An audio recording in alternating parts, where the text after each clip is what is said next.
Shalom, selamat berjumpa kembali dalam channel YouTube saya. Dan pada kesempatan ini kita sama-sama akan belajar mengenai suatu topik yang saya kira cukup menarik, ya, yaitu sedekah versus perpuluhan. Hal ini bisa menimbulkan kontroversial, ya. Artinya pasti ada orang yang pro dan kontra. Namun bagi saya semua itu adalah hal yang biasa, ya, dan kita tahu bahwa di dalam kekristenan, Kristen Protestan maksud saya, ya ada ratusan sinode. Dan itu kenapa bisa terjadi? Karena adanya perbedaan pengajaran. Ya, jadi buat saya ada orang yang setuju maupun tidak setuju itu adalah sah-sah saja, tergantung dari mereka yang memilih.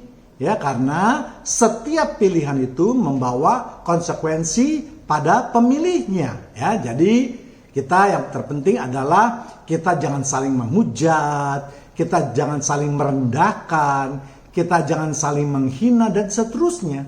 Karena itu bukanlah ajaran daripada Tuhan Yesus. Amin. Ya, jadi mari kita ingat dan kita pegang bahwa perbedaan-perbedaan tersebut janganlah dijadikan suatu alasan untuk membuat pihak lain atau mencaci maki pihak lain, merendahkan pihak lain dan seterusnya. Ya, mengapa saya memperbandingkan antara sedekah dan perpuluhan? Karena menurut saya sampai saat ini masih ada sekelompok orang Kristen yang merasa bahwa memberikan perpuluhan adalah hal yang paling penting. Dan semua itu akan mempengaruhi kehidupan mereka nanti. Ya, Tuhan senang banget katanya kalau menurut mereka loh, ya, bahwa kalau mereka mengadakan korban bakar atau perpuluhan atau persembahan. Ya, sekali lagi buat saya itu hal yang wajar-wajar saja. Silakan berpendapat, saya menghargainya. Namun saya juga mengharapkan mereka yang tidak setuju dengan pendapat saya, mari hargai saya juga. Jadi kita saling menghargai, ya. Namun yang terpenting bagi saya adalah apa kata Alkitab tentang sedekah dan perpuluhan. Tentunya sekali lagi itu apa yang saya imani, apa yang saya yakini, ya. Tidak mungkin saya membuat suatu video tentang berisi suatu pengajaran di mana saya tidak meyakini atau mengimaninya. Ya, jadi buat saudara-saudara yang lain yang tidak sependapat, ya silakan membuat video tersendiri, ya. Jadi jangan sekali lagi menghujat atau memaksakan kehendaknya, ya. Dan perpuluhan ini tentu, topik ini tentu maksud saya akan kita lihat berdasarkan perspektif dari kitab Perjanjian Baru, karena kita hidup dalam hukum kasih karunia, di mana kehidupan Yesus atau perkataan Yesus itu merupakan tuntunan hidup bagi kita semua sebagai murid-muridnya. Ya, saya tidak mau kehidupan kita itu dicampur baurkan, ya, dengan kitab Perjanjian Lama yang bukan merupakan pegangan hidup kita. Ya, pertama-tama kita akan melihat apa kata Alkitab tentang sedekah. Ya, di dalam Perjanjian Baru tentunya, ya. Arti sedekah menurut KBBI atau Kitab Besar Bahasa Indonesia adalah pemberian sesuatu kepada fakir miskin atau kepada mereka yang berhak menerimanya sesuai dengan kemampuannya.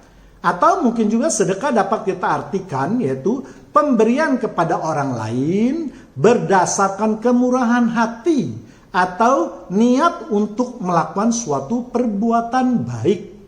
Ya, jadi sedekah itu kita harus mengerti terlebih dahulu artinya, nanti baru kita masuk ke dalam ayat-ayat, ya. Jadi sedekah itu artinya adalah memberikan sesuatu kepada fakir miskin atau kepada mereka yang membutuhkannya sesuai dengan kemampuan kita. Atau boleh juga diterjemahkan yaitu pemberian kepada orang lain atau fakir miskin berdasarkan kemurahan hati kita, kerelaan hati kita, tidak ada paksaan apapun juga, ya, atau niat untuk melakukan suatu perbuatan yang baik, ya, dan itulah yang disebut dengan sedekah. Memang pada umumnya sedekah dikaitkan dengan pemberian materi yang berupa uang. Namun sebenarnya sedekah itu bisa diartikan dalam arti yang luas, misalnya menolong orang, ya, membantu orang dengan waktu dan tenaga. Jadi tidak harus melulu materi, ya. Bahkan memberikan senyum pun dapat dikategorikan sebagai sedekah.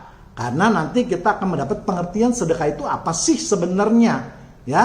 Yang jelas untuk sementara kita anggap dulu sedekah itu adalah suatu perbuatan yang benar, ya. Nanti kita akan bahas lebih dalam lagi. Kita lihat ada beberapa ayat di dalam Perjanjian Baru yang berbicara mengenai sedekah.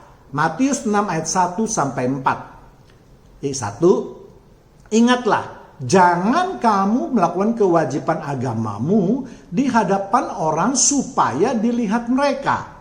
Karena jika demikian, kamu tidak beroleh upah dari Bapamu yang ada di sorga. Kedua, jadi apabila engkau memberi sedekah, janganlah engkau mencanangkan hal itu. Seperti yang dilakukan orang munafik di rumah-rumah ibadat dan di lorong-lorong supaya mereka dipuji orang. Aku berkata kepadamu, sesungguhnya mereka sudah mendapat upahnya. 3. Tetapi jika engkau memberi sedekah, janganlah diketahui tangan kirimu apa yang diperbuat tangan kananmu. 4. Hendaklah sedekahmu itu diberikan dengan tersembunyi, dan Bapakmu yang melihat yang tersembunyi akan membalasnya kepadamu. Jadi ayat 1 itu merupakan kalimat langsung yang diucapkan oleh Yesus. Dan Yesus mengingatkan bahwa di dalam melakukan kewajiban agama, supaya kita jangan mempertontonkannya di muka umum. Ya, apa itu kewajiban agama? Misalnya kita berdoa, kita melakukan perbuatan baik dan seterusnya, itu tidak perlu dipertontonkan di muka umum, di shoot, di video, dimasukkan di medsos, itu tidak perlu, ya. Jadi Yesus mengatakan bahwa janganlah kegiatan agama kita itu menjadi sorotan buat orang lain, tetapi hendaknya kegiatan agama tersebut dilakukan dengan diam-diam saja, tanpa banyak dipertontonkan di muka umum. Mengapa Yesus mengingatkan hal ini? Ya, tentu ada maksudnya Yesus. Karena Yesus melihat bahwa banyak orang yang menyatakan diri sebagai ahli kitab seperti orang Farisi atau ahli Taurat yang melakukan ritual agamanya di muka umum dengan tujuan supaya dianggap rohani oleh orang lain. Ya, dan Yesus mengatakan bahwa ritual atau kewajiban agama yang mereka lakukan tidak akan mendapat upah dari Bapa yang ada di sorga. Dan hal ini juga banyak dilakukan oleh orang Kristen sekarang ini. Misalnya dalam ibadah, ada saja orang yang bersuara keras, melakukan bahasa roh misalnya, ya, yang sudah jelas-jelas melanggar firman Tuhan. Ini contoh kecil saja, ya. Atau banyak juga orang Kristen di sosmed yang melakukan berbagai kritik terhadap pekerjaan orang lain. Orang membuat renungan firman dikritik, orang membuat video tentang khotbah juga dikritik, seakan-akan dia itu adalah pemegang kunci surga. Ya, namun kalau kita perhatikan baik-baik, kita selidiki lebih dalam lagi, kita lihat latar belakangnya, ternyata orang-orang ini tidak mempunyai pengalaman sama sekali. Ya, karena saya tidak melihat satu postingan pun yang mereka lakukan berdasarkan penulisan mereka sendiri. Ya, kebanyakan itu cuma copy paste saja.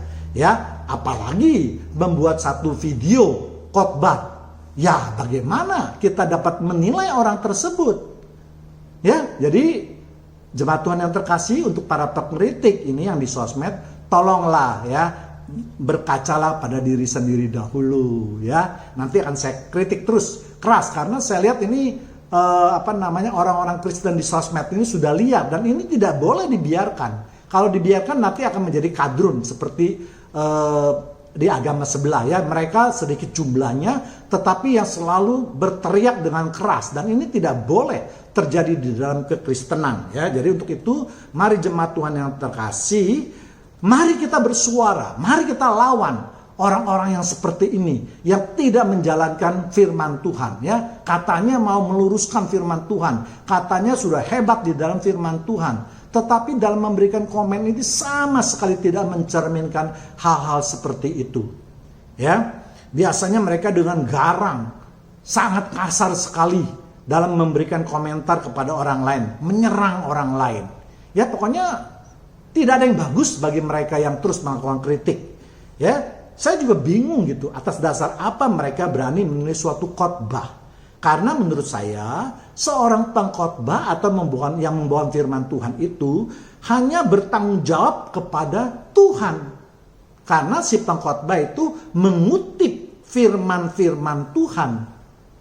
Ya, jadi kalau ada seorang gembala pun yang menugaskan pendeta di bawahnya itu untuk berkhotbah, itu si gembala tidak boleh menilai si pendeta itu atau mempermalukan si pendeta itu berkhotbah di mimbar.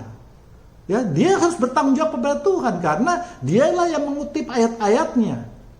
Ya, memang secara manusia gembala boleh, tapi dia tidak boleh secara langsung mengutarakan. Mungkin dia hanya melakukan suatu perbaikan. Kalau dia menganggap pengajaran daripada si pendeta itu kurang baik, mungkin setelah turun dari mimbar, setelah dia berdua, mungkin mereka bisa melakukan diskusi. Tetapi tidak boleh menghina, ya, merendahkan khotbah itu tidak boleh sama sekali. Ya, jadi karena apa? Karena intinya daripada saya yang seperti sekarang saya bawakan, intinya sebenarnya adalah firman Tuhan. Saya hanya berusaha menafsirkan, memberikan penjelasan, menambahi apa yang perlu saya tambahi agar ayat tersebut menjadi lebih mudah untuk dimengerti. Jadi saya tidak menciptakan ayat-ayat di dalam khotbah saya. Ya, jadi ini hendaknya bisa dimengerti. Ya. Dan kalau penafsiran ayat yang saya lakukan berbeda, ya seperti sudah saya katakan, mari kita saling menghargai. Silakan Anda membuat khotbah yang lain, atau boleh juga menanggapi khotbah saya, mengkritik khotbah saya. Ya kan, kalau memang ada ayat yang disalah tafsirkan tentu saja. Ya. Jadi menurut saya sekali lagi, seseorang itu jika ingin menilai khotbah seseorang secara duniawi, ya, kalau secara rohani itu pasti urusannya si pengkhotbah seperti saya sekarang membawa khotbah, saya bertanggung jawab kepada Tuhan saya apa yang saya ajarkan. Ya. Apa kalau saya sesat? Ya biar hukuman Allah yang akan menentukan, bukan kalian yang menentukan hukumannya.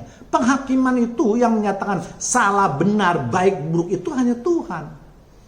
Ya, jadi kalau kalian orang-orang yang mau mengkritik isi renungan firman Tuhan, khotbah dari seorang pengkhotbah, itu minimal harus memenuhi beberapa syarat duniawi juga. Yang pertama yaitu tentu siapa yang mengangkat kalian sebagai penilai. Ini harus jelas dulu. Siapa yang mengangkat kamu menjadi penilai?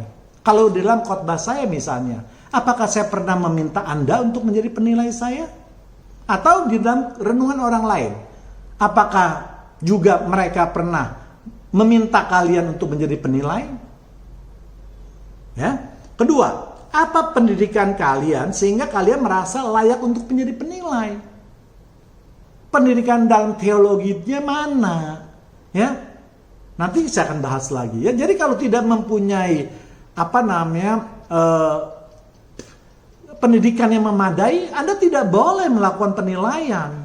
Ya, tidak boleh serta-merta Anda cuma dengar di khotbah sini, dengar khotbah sana, ambil dari YouTube, malas untuk baca di Alkitab. Kemudian merasa, wah saya sudah hebat loh, saya sudah dengar loh. Ya, tidak bisa. Untuk menjadi Yesus saja Tuhan, untuk menjadi seorang rabi, disebut rabi, dia harus melalui pendidikan selama hampir 20 tahun. Ya.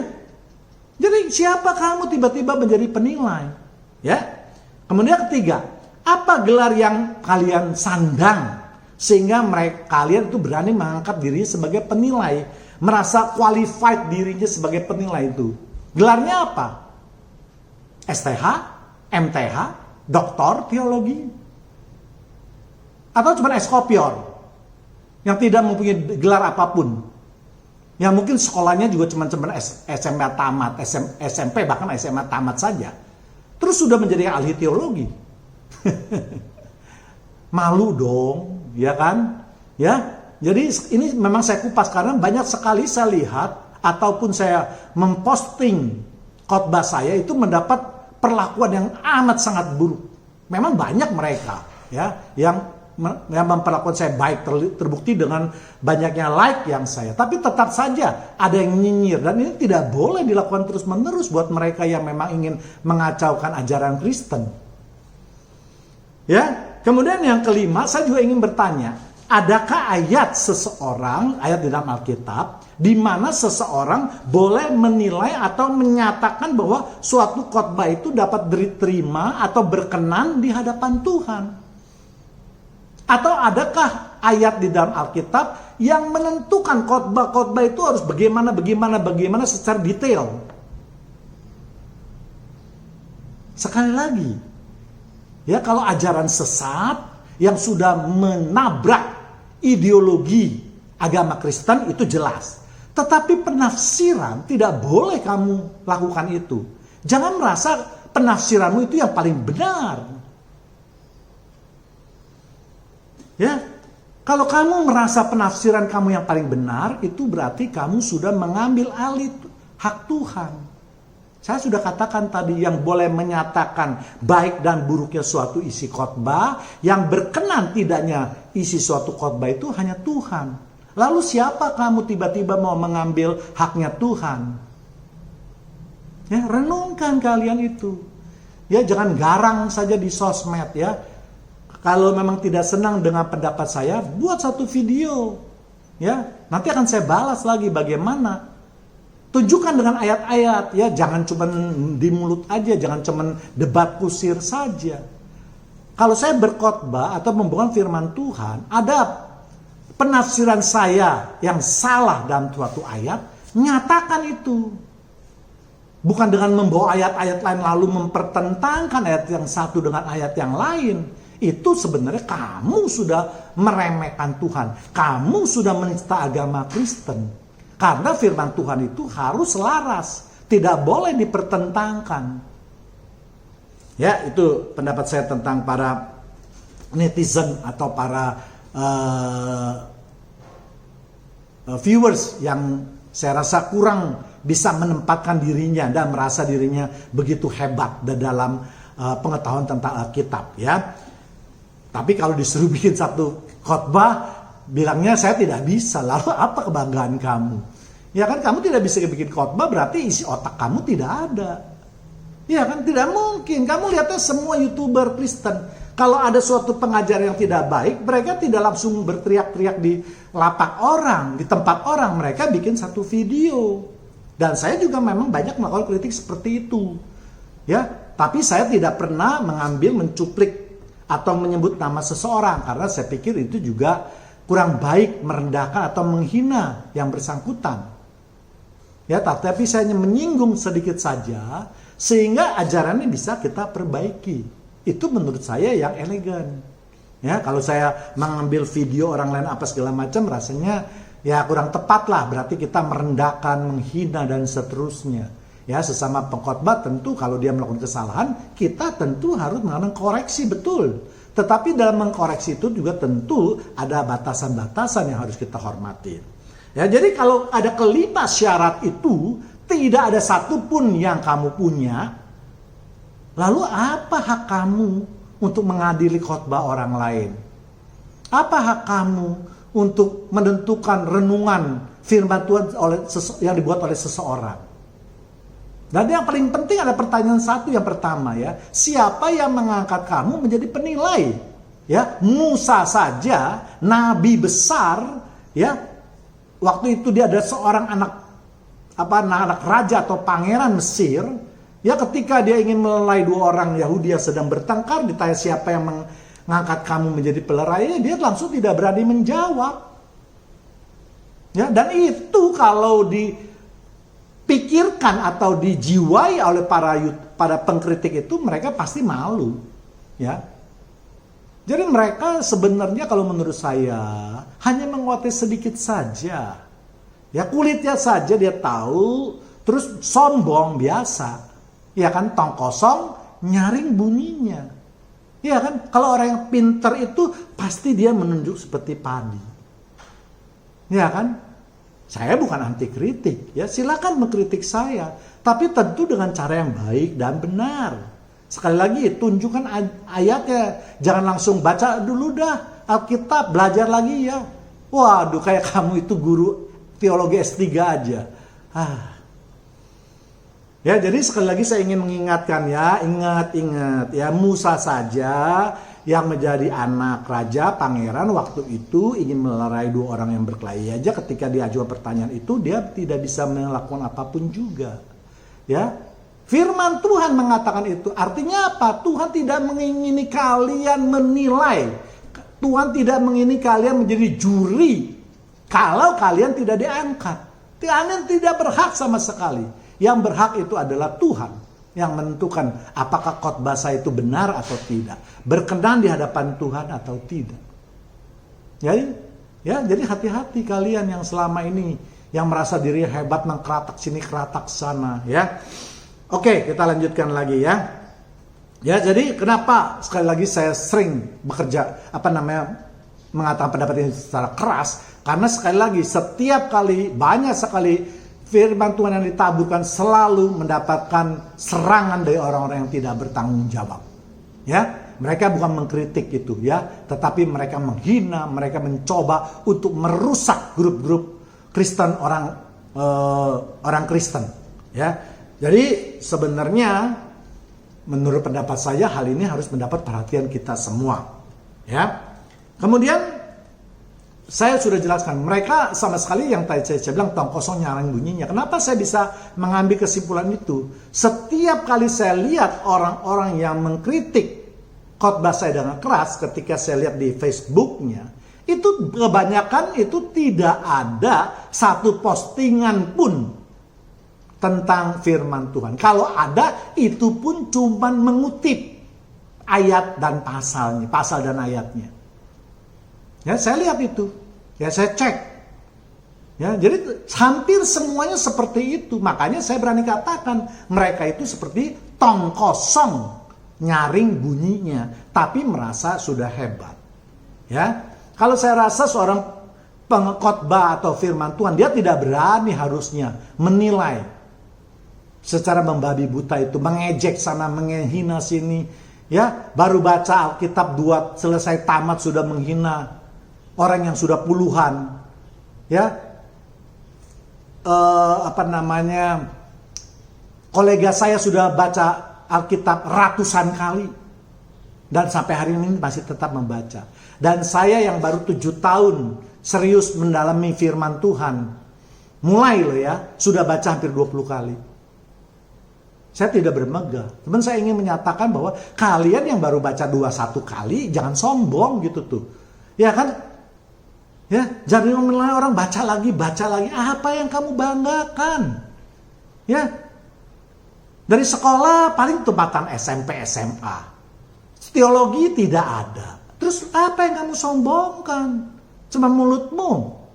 Ingat firman Tuhan mengatakan mulutmu itu diberikan untuk memberkati, untuk mengatakan hal-hal yang baik, untuk mengatakan firman Tuhan, bukan untuk menjelek-jelekan, menghina. Bahkan Tuhan Yesus mengatakan kalau ada salah satu anggota tubuhmu itu memang yang membuat kamu masuk ke dalam api neraka, lebih baik itu dipotong atau dibuang.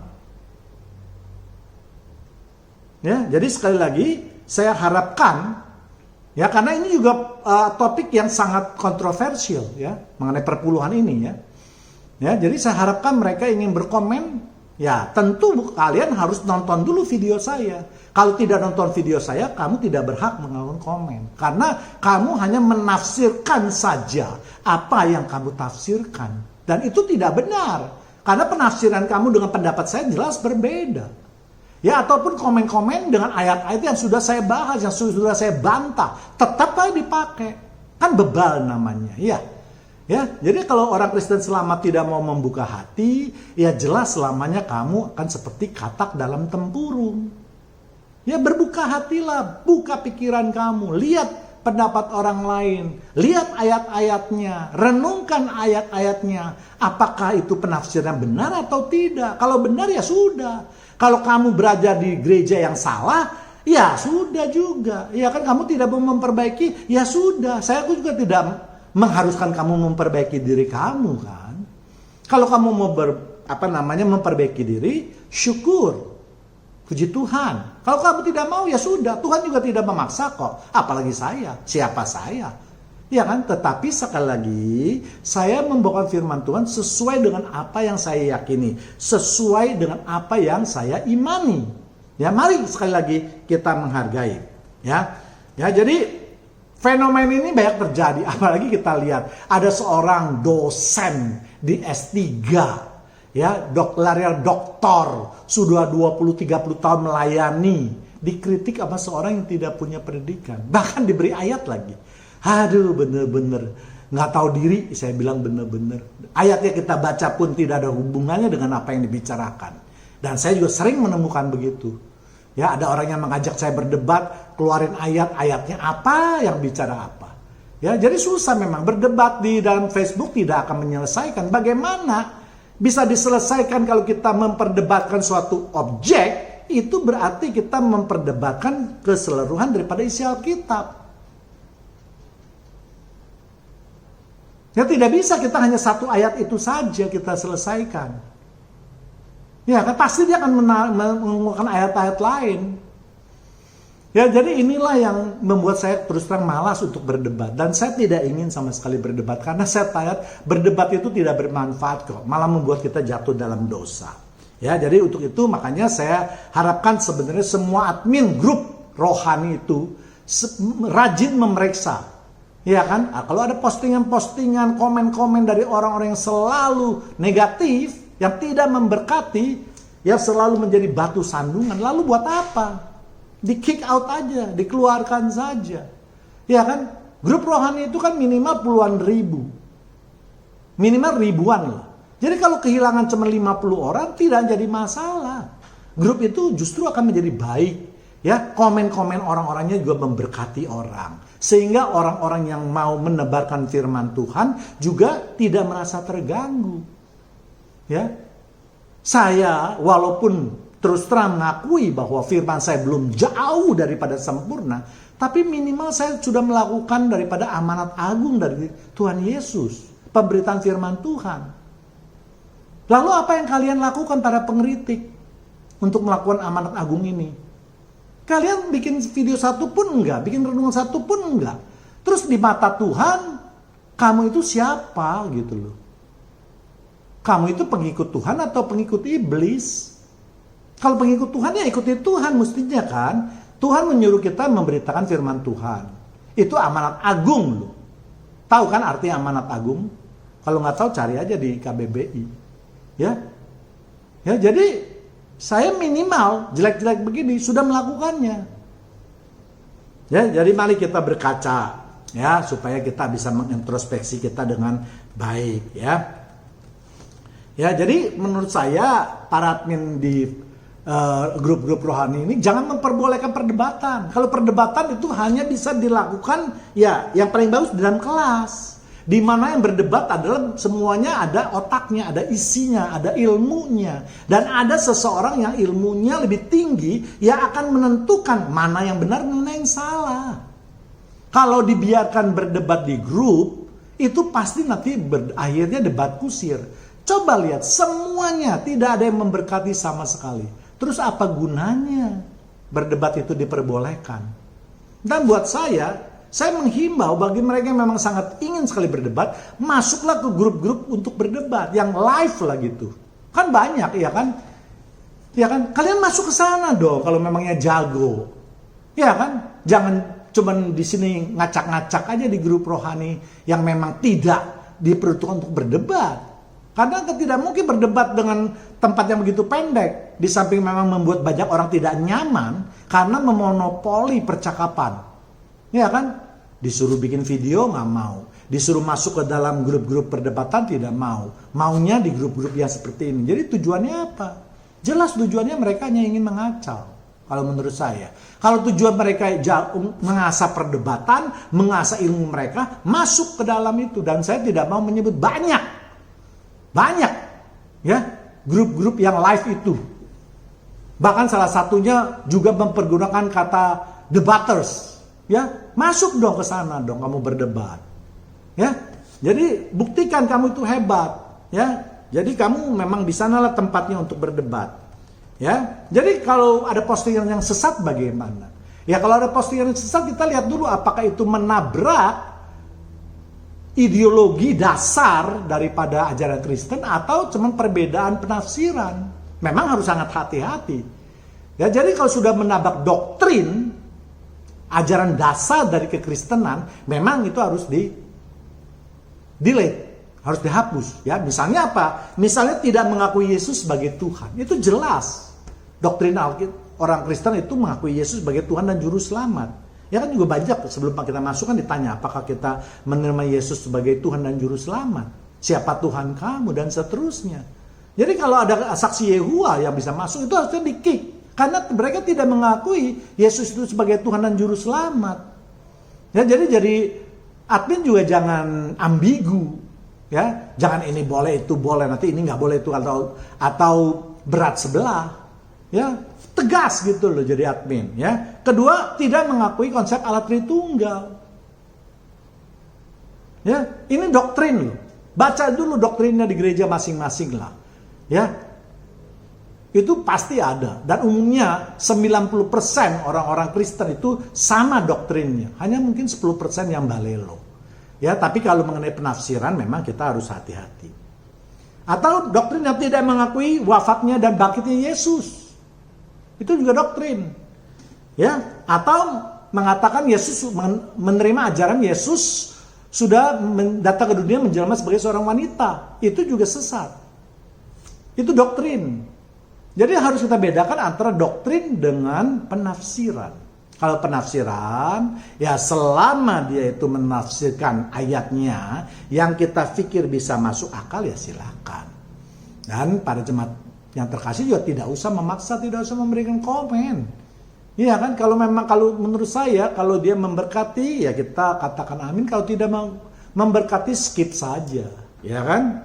Kalau kita tidak memberikan komen, tidak memberikan apa, kan lama-lama juga orang malas kan? Iya kan? Dia tidak akan merasa diperhatikan, dia juga malas nantinya. Iya. Ya, jadi dengan demikian kalau kita adminnya melakukan hal seperti itu, saya pikir semua grup rohani itu jelas akan memberkati para anggotanya. Ya, tidak ada lagi yang menjadi batu sandungan. Ya. Kita lihat saja di beberapa grup rohani. Ada orang yang bertanya misalnya, di mana Allah berada sebelum penciptaan? Langsung komen yang keras. Kasar kata-katanya. Apa itu? Saya melihat pertanyaan itu biasa-biasa saja. Mungkin ada orang yang penasaran, dia ingin tahu. Ya kan, Allah sebelum ada di dalam penciptaan, di mana dia berada? Kalau kalian tidak bisa menjawab, ya udah diem aja, jangan menghujat. Ya kan, kalau ada juga mengatakan bahwa oh Allah memang sudah ada di alam semesta ini, ya sudah selesai. Itu kan pendapat seseorang, penafsiran seseorang. Alkitab tidak ada menyatakan hal itu, berarti boleh dilakukan penafsiran sepanjang tidak melanggar daripada ajaran di Alkitab. Ya, atau juga pertanyaan-pertanyaan lainnya ya. Misalnya kalau ada pastor yang menyembuhkan orang, ya kan yang sekarang lagi viral, langsung banyak orang wah itu tidak Alkitabiah, yang Alkitabiah gini bla bla bla bla bla. Aneh saya. Apa sih salahnya seorang pendeta, seorang pastor yang diberi karunia oleh Tuhan yang bisa menyembuhkan, dia tidak pakai trik loh. Ya, dia tidak menipu loh. Terang-terangan dia di depan orang banyak, di lapangan, bukan di kantor, di tempat-tempat tertentu yang sudah disetting orang-orangnya, tetapi di jalanan dia bisa menyembuhkan dan banyak kesaksian yang menyatakan dia itu benar. Bahkan Kapolda Kalimantan Timur itu juga sampai datang. Jadi kalian itu mau apa sih? Orang bagus melakukan pekerjaan Tuhan masih dikritik, ya? Atau ada orang yang minta didoakan oleh pastor tersebut juga dikritik. Kenapa sih tidak berdoa? Apa sih kurangnya? Apa sih hebatnya? Oh, jelas hebat. Ya. Hamba Tuhan tersebut dipakai oleh Tuhan. Banyak sekali orang yang didoakan sembuh. Banyak orang sembuh hanya karena mengadakan live atau minta doanya live melalui handphone.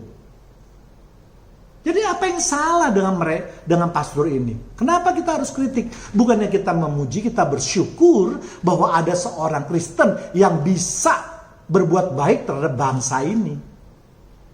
Ya, tapi lucunya kalau ada orang posting, dan kita lihat banyak sampai saat ini pun banyak. Ada orang posting, seseorang anggota misalnya, meminta didoakan baik untuk dirinya sendiri maupun untuk diri orang lain atau saudaranya, tidak ada yang kritik.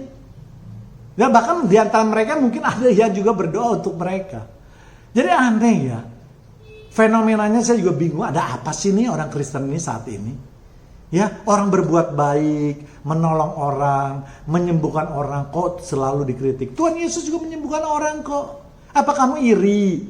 Karena kamu tidak bisa menyembuhkan orang sakit, sedangkan pastor tersebut bisa menyembuhkan orang sakit. Ya, jadi mari kita berkacalah ya. Jangan sampai kita hanya bisa mengkritik saja ya. Mari kita kembali ke pokok persoalan. Ya. Kemudian kita akan melihat apa itu kewajiban agama itu. Salah satu contohnya yang Yesus katakan adalah sedekah. Dan itu dapat kita lihat pada ayat yang kedua. Yesus berbicara mengenai bagaimana sebaiknya sedekah dilakukan. Ya. Jadi sedekah ini adalah kewajiban agama Kristen. Ya, saya ulangi lagi, kewajiban. Ya, dan ini banyak dilupakan orang. Ya, gereja lebih tertarik menarik perpuluhan atau persembahan yang uangnya dimasukkan ke dalam kas gereja. Bahkan ada beberapa di antaranya yang menganggap ya kas gereja itu adalah milik pribadi. Yaitu kalau tanah dan bangunan tersebut milik gembala atau pendeta. Ya, mereka menganggap ya kas pribadi itu milik saya. Milik itu boleh dipakai semaunya. Ya, untuk keluarga saya, untuk berfoya-foya, untuk beli ini dan beli itu dan seterusnya. Ya. Sedangkan kalau berbicara sedekah, tentu maka jelas dana yang terkumpul itu harus dipergunakan untuk orang yang membutuhkannya. Ya, atau orang miskin katakanlah ya. Dan ini berarti uang tersebut tidak boleh dipakai sembarangan oleh pendeta atau gembala. Inilah salah satu sebabnya mengapa pemberitaan firman Tuhan mengenai sedekah itu jarang dilakukan atau jarang diberitakan. Karena ini akan dianggap sebagai suatu bentuk kerugian yang sangat besar apabila umatnya itu atau jemaatnya itu sadar betapa pentingnya sedekah. Makanya hari ini saya bongkar mengenai sedekah. Agar umat Kristen lebih terbuka wawasannya bahwa sedekah jauh lebih penting daripada perpuluhan atau persembahan. Sedekah yang tadi saya katakan adalah kewajiban dalam agama Kristen. Ya, ayat tadi sudah menyuruh ya. Jadi dalam ayat tadi jelas Yesus menyuruh umatnya untuk melakukan suatu perbuatan baik yaitu sedekah.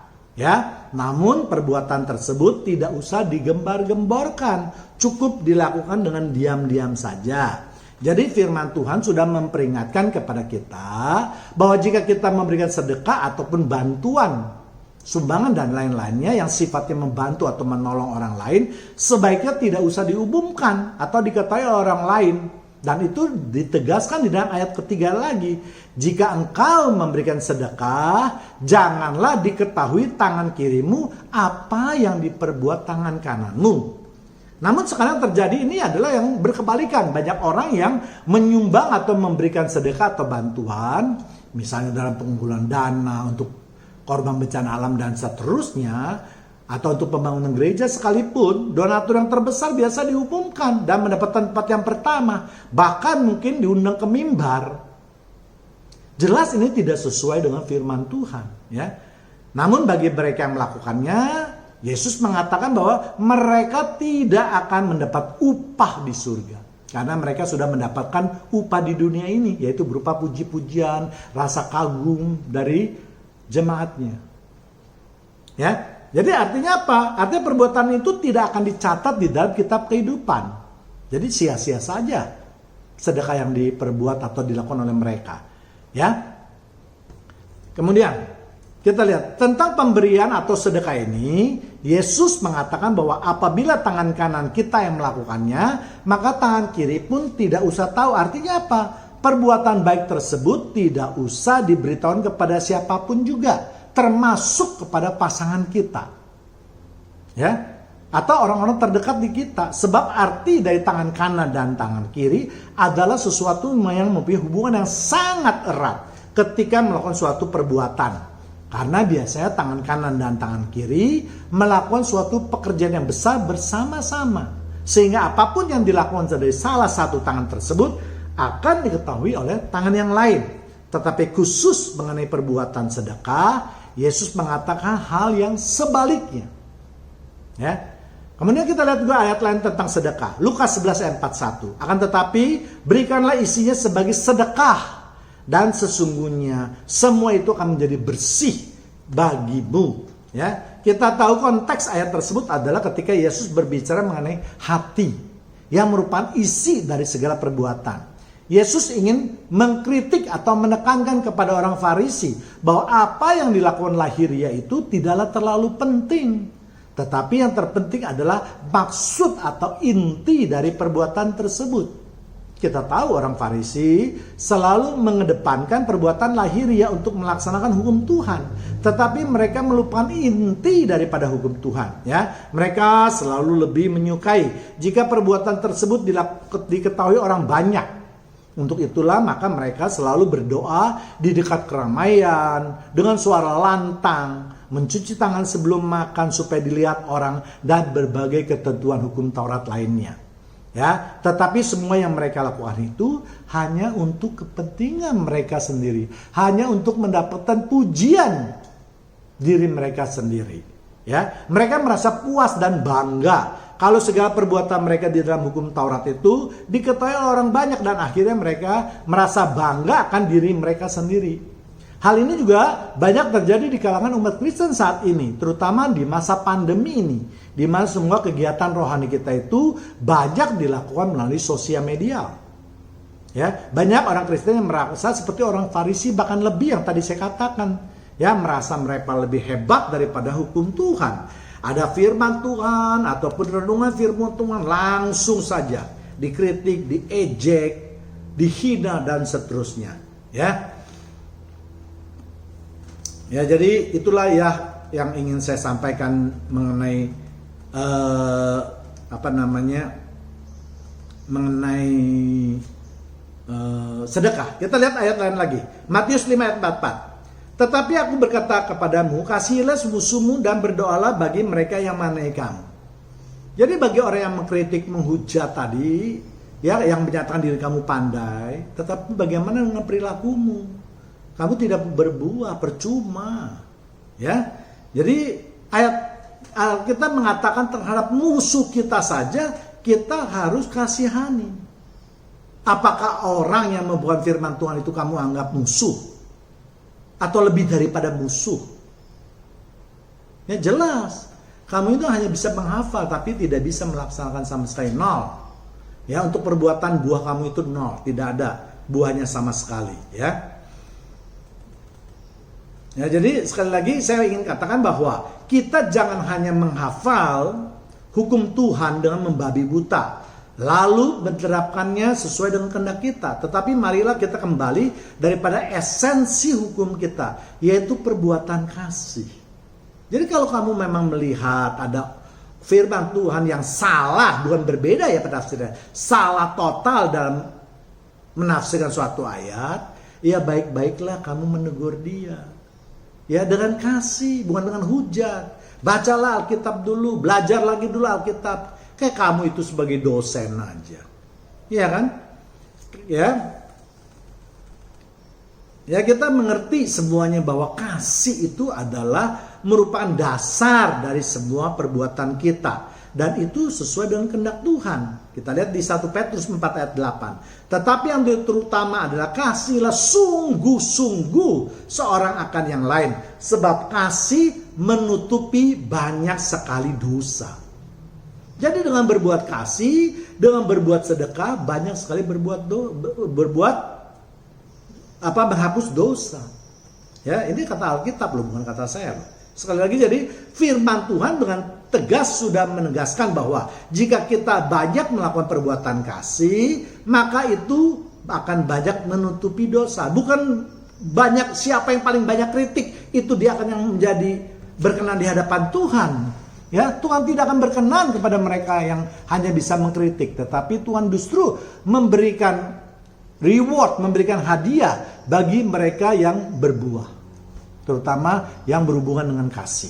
Ya, artinya ya kita harus banyaklah berbuat kasih terhadap diri kita sendiri, karena ya kasih itu yang tadi dikatakan oleh firman Tuhan dapat menutupi, mengurangi, bahkan menghapus dosa manusia. Jadi perbuatan kasih itu sama seperti korban bakaran kalau kita lihat di dalam perjanjian lama, yaitu menghapus dosa, sama ya. Jadi sekali lagi, bukan kritik, bukan berdebat, ya, itu sampah bagi Tuhan. Jadi kembali lagi ke Lukas 11 ayat 41, di mana firman Tuhan mengatakan bahwa isi atau hati kita itu jauh lebih baik, lebih penting, dan isilah isi hati kita itu dengan kasih. Dari kasihlah nanti akan terpancar semua apa yang kita lakukan. Kalau hati kamu hitam, hati kamu pahit, hati kamu dengki, yaitu keluarnya kritik, sumpah serapah dan seterusnya. Yang tidak baik, yang tidak memperbaiki lagi kesalahan orang lain. Ya.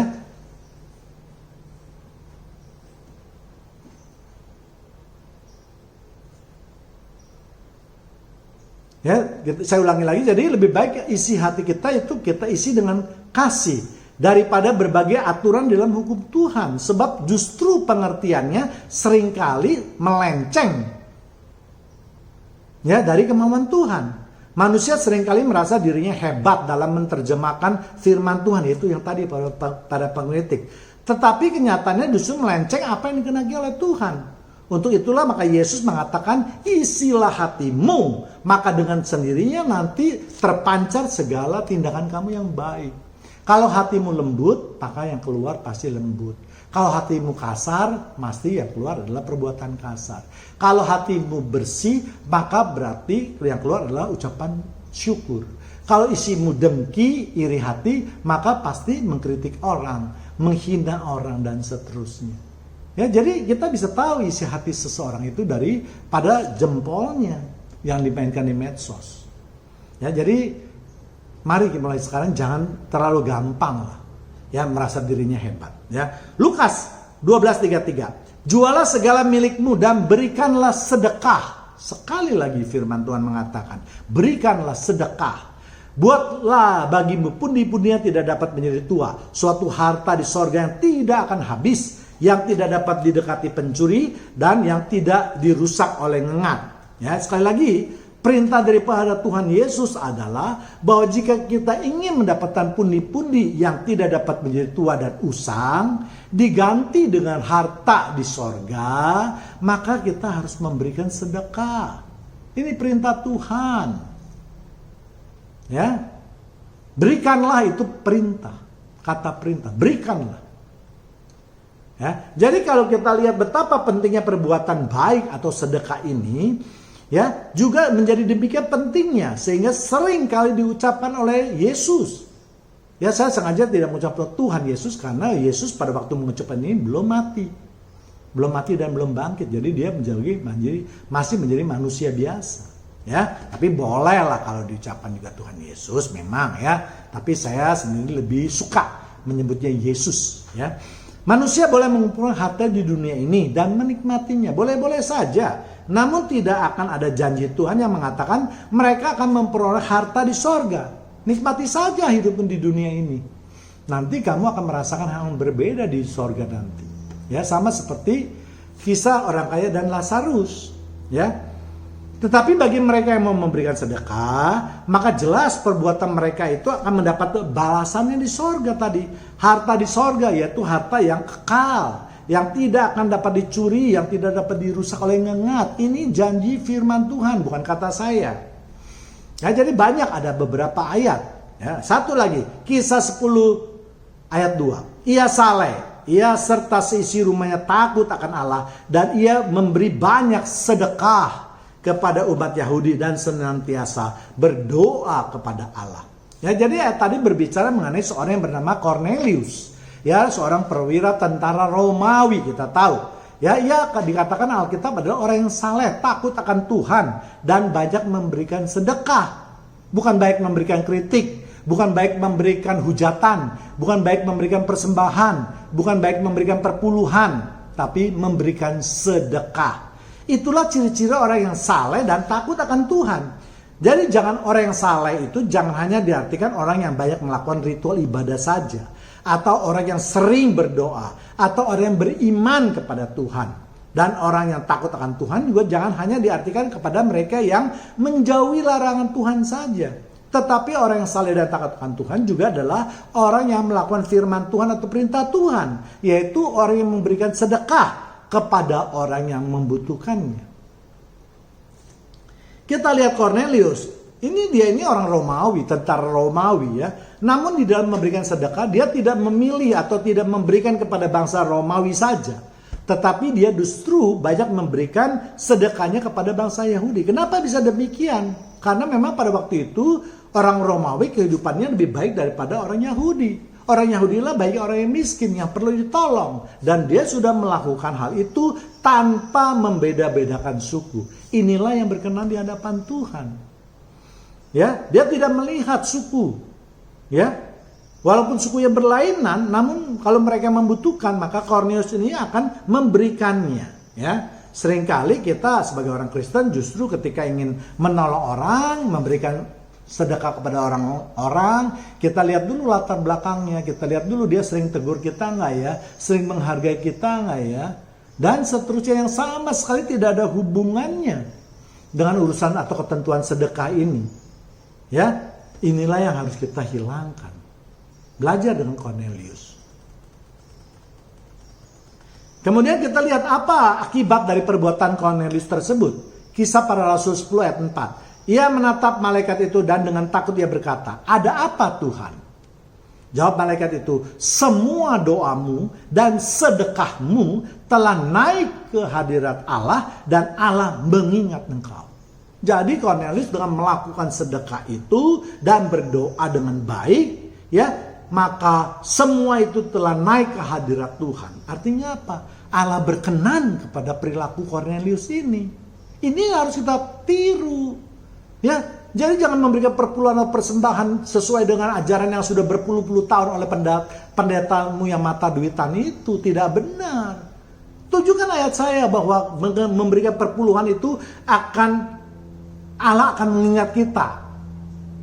Memberikan perpuluhan itu akan memberikan keselamatan pada kita. Tunjukkan ayatnya. Saya sudah tunjukkan ayatnya kan. Iya kan? Si Cornelius ini dikatakan bahwa semua doamu. Artinya apa? Kalau Cornelius berdoa dia minta sehat, ada yang sakit, maka Allah pasti akan meluluskannya. Ya. Kalau Cornelius berdoa meminta segala sesuatu, Allah pasti meluluskannya. Itu artinya Allah berkenan. Iya kan? Ya, jadi perbuatan inilah yang tentu sangat menyukakan hati Tuhan. Kalau kita selalu berdoa ingin menyukakan hati Tuhan, inilah salah satunya cara. Ya, tidak dengan perpuluhanmu, tidak dengan persembahanmu, tapi dengan sedekahmu. Ya, kita lihat saja doa dan perbuatan sedekah itu sehingga menyebabkan Tuhan menjelma sebagai seorang malaikat mendatangi Cornelius. Jarang loh Allah sampai datang kepada seseorang umatnya kalau dia tidak sangat istimewa. Ya. Jadi Allah datang ini untuk apa? Hanya untuk menyatakan bahwa doamu dan sedekahmu itu telah naik ke hadirat Allah. Sudah Allah terima artinya. Ya. Perbuatan Cornelius itu sampai pada Allah dan Allah memperhatikannya. Allah mengingat engkau artinya bahwa karena perbuatan sedekahmu itu ditunjang dengan perbuatan lainnya, maka kehidupan Cornelius berkenan di hadapan atau di mata Allah. Jadi kalau Allah ingin mengingatnya artinya Allah sudah mencatatnya di dalam kehidupannya. Ini berarti janji Allah kepada Cornelius adalah kehidupan yang kekal. Atau Cornelius akan dijamin oleh Allah akan masuk surga. Jadi kita lihat. Ya, Allah tidak mengatakan yang lain-lain. Allah mengatakan hanya doamu dan sedekahmu telah naik ke hadirat Allah. Dan Allah mengingatnya. Ya, jadi Kembalilah semuanya. Jangan belajar di Google. Kalau belajar di Google ketemu dengan pendeta yang mata duitan ya susah. Ya kan? Tapi kalau ketemu pendeta yang seperti saya bebas menafsirkannya, lurus menafsirkan tanpa maksud apapun juga, ya ini bersih. Kamu lebih baik melakukan sedekah daripada melakukan perpuluhan. Ya, apalagi kalau nanti suatu ketika engkau bisa seperti Cornelius. Allah datang menjelma menjadi malaikat. Wah, itu sangat luar biasa. Kemudian kita lihat lagi apa kata Yesus ketika seorang pemimpin mendatangi Yesus untuk memperoleh hidup yang kekal. Memperoleh hidup yang kekal sama juga masuk ke dalam surga. Berarti ada jaminan keselamatan. Ya, hidup yang kekal bukan hidup tidak bisa mati di dunia ini. Ya, tidak ada manusia yang hidup tidak bisa mati di dunia ini. Ya, kehidupan yang kekal pasti masuknya hidup bersama Tuhan Yesus di sorga. Lukas 18 ayat 22. Mendengar itu Yesus berkata kepadanya, masih tinggal satu hal lagi yang harus kamu lakukan. Jualah segala yang kau miliki dan bagi-bagikanlah itu kepada orang miskin. Maka engkau akan memperoleh harta di sorga dan datanglah kemari dan ikutlah aku. Jadi membagi-bagikan hartamu kepada orang miskin itu disebut dengan sedekah. Iya kan? Ya, Yesus tidak mengatakan jual hartamu, serahkanlah ke bait suci, berikan kepada suku Lewi yang mengaturnya. Tidak. Kalau sekarang banyak gereja gitu. Jual hartamu, berikan kepada gereja, berikan kepada pendetamu, pada pengurusmu, gerejamu. Duitmu langsung bablas. Ya. Tuhan tahu bahwa akan terjadi hal itu. Makanya Tuhan tidak mengatakan hal itu. Ya. Yesus berkata, jualah dan bagikanlah kepada orang miskin. Karena Tuhan Yesus tahu bahwa yang berhak untuk menentukan harta seseorang mau diapakan itu adalah si pemiliknya. Tidak bisa di pemiliknya itu diganggu-gugat dengan mengatakan, kamu kan sudah diberkati, kamu kan semuanya itu adalah pekerjaan Tuhan. Tidak bisa. Ya, kalau Allah sudah memberkati, Allah tidak akan lagi menghitung-hitung. Ya, dia bukan rentenir yang suka menghitung-hitung. Ya, Allah sumber berkat. Ya, jadi sekali lagi Tuhan Yesus itu sendiri tidak menentukan. Dia tahu bahwa yang paling berhak itu menentukan seseorang itu mau diapakan adalah pemiliknya. Kalau mau dijual, ya pemiliknya yang berhak menentukan harganya. Kalau yang menerima penjualan tersebut, ya itu pemiliknya yang berhak menerima. Mau diapakan duit itu, ya pemiliknya juga yang berhak menentukannya. Tidak bisa orang lain menentukannya, tidak bisa. Berbeda dengan perpuluhan pada waktu zaman perjanjian lama, di mana Allah memberikan tanah kepada 11 suku dan satu suku tidak mendapatkan tanah. Ya, ini aturannya. Allah bilang, oke, kamu mau nggak? Saya berikan tanah kepada kalian, tapi kamu harus memberikan 1/10 kepada bangsa Lewi ini. Karena kenapa? Bangsa Lewi ini tidak saya berikan tanah. Seharusnya kan dia juga diberikan tanah, karena dia termasuk 12 suku. Iya kan? Kalau diberikan tanah kepada suku Lewi, maka luas tanah kalian pasti berkurang. Karena harus bersharing dengan atau berbagi dengan suku Lewi. Iya kan? Tapi Allah yang menentukan. Allah yang memberikan tanah perjanjian, tanah Kanaan. Jadi Allah yang berhak mengatur. Allah pemiliknya kok. Ya. Jadi sekarang pertanyaannya adalah, kalau ada pendeta yang atau gembala yang mengharuskan pemberian perpuluhan, apakah mereka memberikan tanah kepada mereka yang memberikan perpuluhan?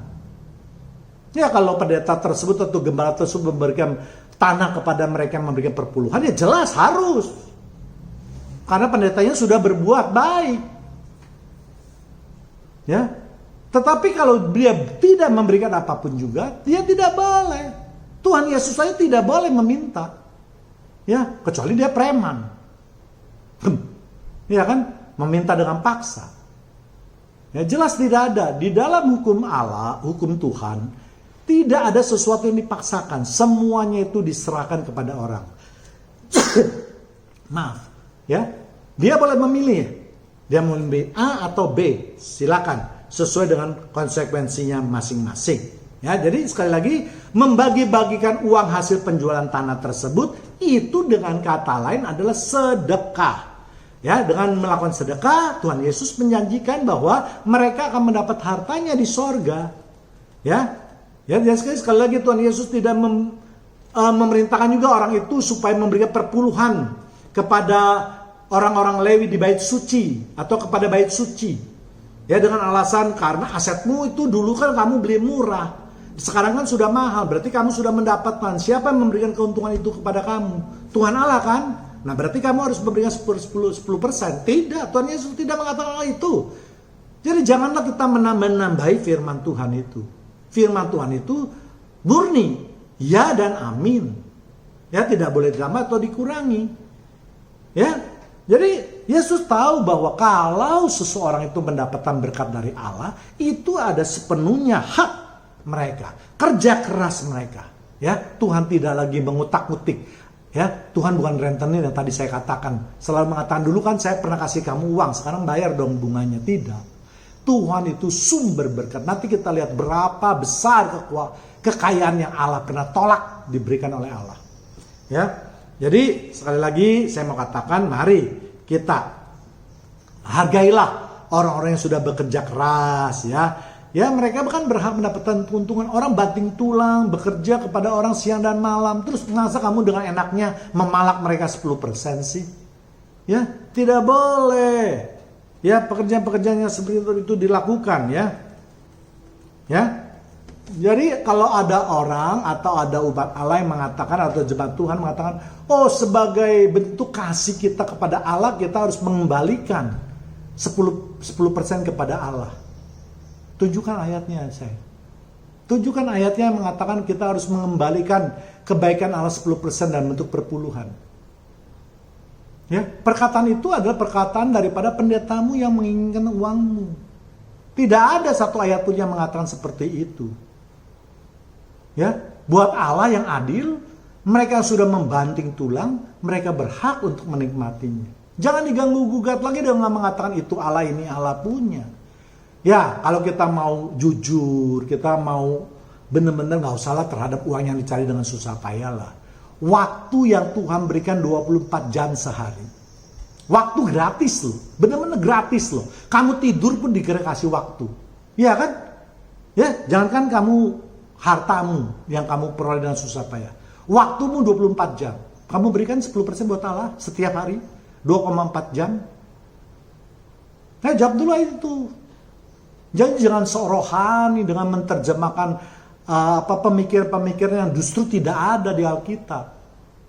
Ya, mengenai waktu juga tidak ada di Alkitab. Tapi saya hanya menurut pemikiranmu. Kalau pemikiranmu mengatakan bahwa waktu yang segala sesuatu yang diberikan oleh Allah itu harus dikembalikan kepada Allah, ya waktunya juga sama. Padahal firman Tuhan sudah jelas mengatakan bahwa jika engkau mengasihi aku, engkau melakukan firmanku. Jadi cukup lakukan firman Tuhan saja, yang tertulis dalam firman Tuhan saja, itu sudah berarti mengasihi Tuhan. Jadi jangan mengasihi Tuhan itu diterjemahkan dengan uang. Tuhan tidak perlu uangmu. Buat apa sih Tuhan perlu uangmu? Hah? Tuhan tidak perlu makan. Tuhan tidak perlu beli mobil yang mewah. Tuhan tidak perlu rumah yang mewah. Bahkan segala alam semesta ini adalah milik Tuhan. Ya, kalau Tuhan mau mengambil hartamu cepat kok. Nyawamu diambil aja hilang. Kalau Tuhan mau mengambil hartamu juga cepat kok. Dibakar saja semalam habis rumahmu dan hartamu. Iya kan, kalau Tuhan mau mengambil itu begitu caranya. Iya kan? Jadi jangan berpikir yang aneh-aneh, ya kan? Tapi sekali lagi, bagi mereka yang mau memberikan perpuluhan, silakan, saya tidak menghalanginya. Tapi jangan juga memaksa kepada orang yang tidak mau memberikan perpuluhan dengan menakut-nakuti pakai ayat malaiki segala lagi. Ya, tidak benar itu. Ya, jadi sekali lagi, kalau mau ditelusuri lagi, saya mau tanya, berapa sih perpuluhan yang sudah kamu berikan atau yang akan kamu berikan? Ratusan ribu, jutaan, puluhan juta, ratusan juta, atau bahkan miliaran. Ya, semua itu bahkan miliaran pun, jangankan cuma ratusan ribu atau jutaan, miliaran itu pun tidak berarti di mata Tuhan. Hanya sebagai, ya katakanlah debu yang sangat-sangat halus di mata Tuhan. Ya, nanti kita akan bahas, kita lihat Daud bagaimana, berapa yang Daud sediakan buat Tuhan untuk pembangunan bait suci. Ya, jadi tidak usah bangga-banggalah dengan uang yang tidak seberapa itu. Ya, saya hanya mau kasih tahu triliunan yang Daud sediakan. Nanti saya akan bahas sebentar. Ya, ya, kalau Tuhan kita itu bukan mata Tuhan yang mata duitan. Ya kalau Tuhan kita itu mata duitan, dia bukan sumber berkat lagi. Ya kan? Tuhan tidak perlu. Kita banyak sekali ayat-ayat yang menyatakan di dalam perjanjian bahwa Tuhan sudah muak dengan korban bakaranmu. Dia inginkan hidupmu, hatimu. Itu yang penting disediakan Tuhan. Dan pada hari ini kita bicara mengenai sedekahmu. Yang Tuhan juga berkenan. Yang menyukakan hati Tuhan. Ya, jadi perpuluhan tidak menyukakan hati Tuhan, itu kata pendetamu. Tunjukkan ayatnya pada saya. Kalau tadi saya tunjukkan ayatnya, ya kan? Tuhan berkenan kepada Cornelius karena doa dan sedekahnya. Ya, dengan demikian murid-murid Yesus juga melakukan hal yang sama. Kita lihat dalam kasus Ananias di Kisah Para Rasul 5 ayat 2. Dengan setahu istrinya, ia menahan sebagian besar dari penjualannya dan sebagian itu dibawa dan diletakkan di depan kaki rasul-rasul. Jadi para murid Yesus juga dari hasil penjualan itu tidak membawanya kepada bangsa Lewi di bait suci. Tetapi para rasul langsung membagi-bagikan kepada mereka miskin. Memang konsep menolong orang pada zaman gereja mula-mula adalah membantu mereka yang miskin. Karena para rasul atau Yesus memberikan perhatian kuat kepada mereka yang miskin ini, kepada mereka yang terpinggirkan, kepada mereka yang memang tidak difikirkan oleh banyak orang. Itulah tujuannya. Itu juga salah satu tujuan Yesus datang ke dunia ini. Ya, untuk menolong orang-orang seperti itu yang hina, yang tidak terlihat lagi oleh bagi mereka. Ya. Jadi kita tahu semua konteks dalam ayat tersebut adalah menceritakan sepasang suami istri yang menjual tanahnya untuk dibagikan kepada orang miskin. Menolong orang miskin merupakan hal yang penting dan menjadi fokus bagi Yesus dan para rasul. Ya, yang tadi saya katakan bahwa dalam gereja Permula tadi gotong royong untuk membantu orang miskin itu adalah hal yang paling penting. Makanya itu yang dilakukan oleh Ananias. Ya, demikian juga. Ya, mengapa para rasul itu tidak menyuruh Ananias untuk memberikan kepada suku Lewi yang mengurus bait Allah? Karena tujuannya yang tadi saya katakan berbeda, ya kan? Uang tersebut kalau untuk diperlukan untuk keperluan bait suci atau untuk keperluan hidup para suku Lewi, jelas harus diserahkan kepada suku Lewi ataupun kepada pengurus di bait suci. Tetapi kalau untuk menolong orang ini tidak ada urusannya dengan mereka. Ya, tugas yang diberikan Tuhan kepada suku Lewi adalah untuk mengurus semua keperluan Tuhan. Bukan mengurus perilaku atau kegiatan sosial lainnya. Ya. Dia tidak urus hal-hal seperti itu. Dan memang Tuhan juga sudah nyatakan itu. Ya. Jadi kita lihat bahwa para rasul menerima uang beramai-ramai. Secara terbuka. Jadi semua orang tahu berapa uang yang diberikan kepada para rasul dan berapa uang yang sudah diserahkan kepada mereka yang membutuhkannya. Jadi keterbukaan itu sudah ada sejak zaman gereja mula-mula. Yesus dan para rasul sudah mengajarkannya. Namun sekarang kita lihat yang terjadi apa? Ya kan, jauh berbeda atau kebalikan. Ya kan, menyumbang untuk keperluan sosial diharuskan melalui gereja. Tetapi gereja sendiri tidak membuka diri di dalam hal laporan keuangan. Jadi apa tujuannya coba kalau gereja-gereja yang tidak mau memberikan laporan keuangannya kepada jemaat? Tujuannya apa coba? Kalau tidak ada penyimpangannya dibuka saja. Justru dengan dibuka itu maka jemaat Tuhan, jemaatnya mungkin lebih bergairah dalam memberikan sumbangan karena mereka tahu kegiatan gereja itu ini, ya kan? Tetapi yang terjadi apa? Sumbangan yang diberikan kepada gereja, kehidupan pendeta dan keluarganya makin lama makin mewah. Ya tentu jemaatnya tidak mau. Bagaimana sih? Ya kan, kalau jemaat atau orang Kristen disuruh memanggul salib, pemimpinnya malah hidup foya-foya. Seharusnya menjadi pemimpin itu dia harus bersedia untuk memikul salib yang jauh lebih besar dan berat. Ingat loh, menjadi gembala yang diisyaratkan oleh Tuhan Yesus itu adalah apa? Gembalakanlah domba-dombaku, bukan peraslah domba-dombaku. Ya, jadi saya memang agak keras berbicara dengan perpuluhan ini, karena masih saja ada orang Kristen yang bodoh gitu loh. Kalau saya bisa lihat di komen-komen, ya kan, komennya itu nggak bener, ayat yang ditampilkan juga nggak bener, yang sudah banyak dibahas oleh saya ya. Jadi bagi jemaat Tuhan yang ingin mendapatkan informasi tentang perpuluhan, lihat video saya yang lain yang saya beri judul tidak wajib memberikan perpuluhan kepada gereja. Ataupun kitab suci, kitab Malaki maksud saya sudah tidak berlaku. Bahkan kitab Taurat pun sudah tidak berlaku. Lihat ada 3 video. Ya, jadi sekali lagi, karena aneh. Ya kan, gereja mengharuskan umatnya melakukan sesuatu itu melalui gereja, tapi dia tidak mau membuka diri. Gereja mula-mula, firman Tuhan mengatakan, Alkitab mencatat ini harus terbuka. Ya, tidak boleh. Kalau tidak terbuka ya rawan penyelewengan. Apalagi kalau duitnya sudah banyak, ratusan. Makanya kita lihat ada pendeta yang punya ratusan miliar.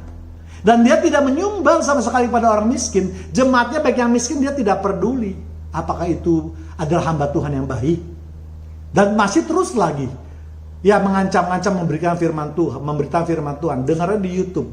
Ada yang saya sebut ya pendeta gila lah.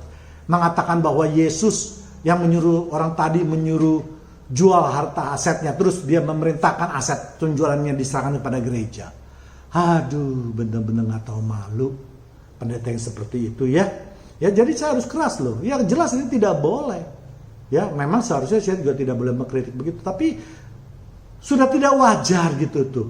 Hidupnya sudah mewah, jam tangan ratusan juta, sepatunya puluhan juta, sementara jemaatnya pakai sepatunya cuma beberapa ratus ribu, itu pun masih terus diminta. Kan tidak benar ini ya. Yesus tidak pernah mengajarkan hal-hal seperti itu kok. Ya, Yesus mengajarkan pikul salib. Ya, tapi kalau ada gereja yang benar, yang terbuka, nah, tapi tentu tidak semua gereja ya. Saya mengatakan ya, ada gereja yang sudah baik. Dia terbuka keuangannya, memberikan laporan berapa gaji pendeta yang wajar, berapa gaji pelayan-pelayan Tuhan yang wajar, sisanya berapa. Kemudian kadang-kadang sisanya ini diberikan sumbangan kepada fakir miskin, kepada yatim piatu. Nah, itu bagus sekali. Kalau gerejanya seperti itu, saya dukung. Berikan sedekah, berikan perpuluhan, berikan apapun namanya. Saya lebih suka sih tidak perpuluhan ya, karena perpuluhan itu harus dihitung dengan cermat. Kalau tidak cermat berarti kamu dosa, dan tidak ada ayatnya juga. Bikalanya dikasih sedekah, mau kasih sedekah 10%, mau 20%, mau 50%, terserah. Seperti Ananias kasih setengah dari penjualan tanah, silakan. Iya kan? Atau nanti sebentar kita lihat lagi. Iya kan? Barnabas yang memberikan semua hasil penjualan ladangnya. Ya, jadi baik-baik saja, semuanya itu tergantung daripada gereja sekarang. Jadi kalau ada gereja yang menentang pendapat saya, buka laporan keuangannya, lihat laporan keuangannya. Jangan cuma bisa menuntut, wah kita sudah berbuat untuk jemaat masa nggak dapat apa-apa. Saya ingatkan, ya menjadi pelayan Tuhan itu bukan mencari uang. Menjadi pelayan Tuhan itu adalah suatu pengabdian dan pengorbanan. Upah kita ini adalah di surga. Ya, kalau ingin kaya jadilah pedagang, jangan jadi hamba Tuhan atau pelayan Tuhan. Ladang Tuhan ini tidak menyediakan. Ya. Ya, jelas ya, cukup jelas ya. Kemudian kita akan lihat lagi satu. Apa yang dilakukan oleh Barnabas, seorang suku Lewi. Kisah Para Rasul 4:36 dan 37 sampai 37. Demikian pula dengan Yusuf yang oleh rasul-rasul disebut Barnabas, benarnya namanya Yusuf ya. Artinya anak penghiburan, seorang Lewi dari Siprus. 37, ia menjual ladang miliknya lalu membawa itu dan meletakkannya di depan kaki rasul-rasul. Sama. Dia tidak membawanya ke bait suci, memberikan perpuluhan dan seterusnya. Dia menjual ladangnya, dia yang berhak, uangnya dia terima, lalu dia serahkan kepada para rasul di kaki. Maksudnya apa? Terserah, terbuka. Ya, banyak orang dapat melihatnya. Tidak diam-diam di dalam ruangan misalnya diserahkan pada salah satu rasul saja, tidak. Tapi untuk para rasul-rasul. Ya, disebut rasul-rasul tadi ya. Jadi Barnabas ini seorang Lewi loh. Seorang Lewi sebenarnya apa? Harusnya kan dia menerima, tapi dia hebat memberi. Nah, ini yang harus perlu dicontoh para pendeta. Terutama mereka yang hidupnya sudah luar biasa kayanya. Ya kan, yang sudah masuk dalam 10 top 10 para pendeta yang kaya. Ya kan, istrinya pakai tas 300 juta, 700 juta. Sementara jemaatnya bawa tas kresek plastik. Apa itu?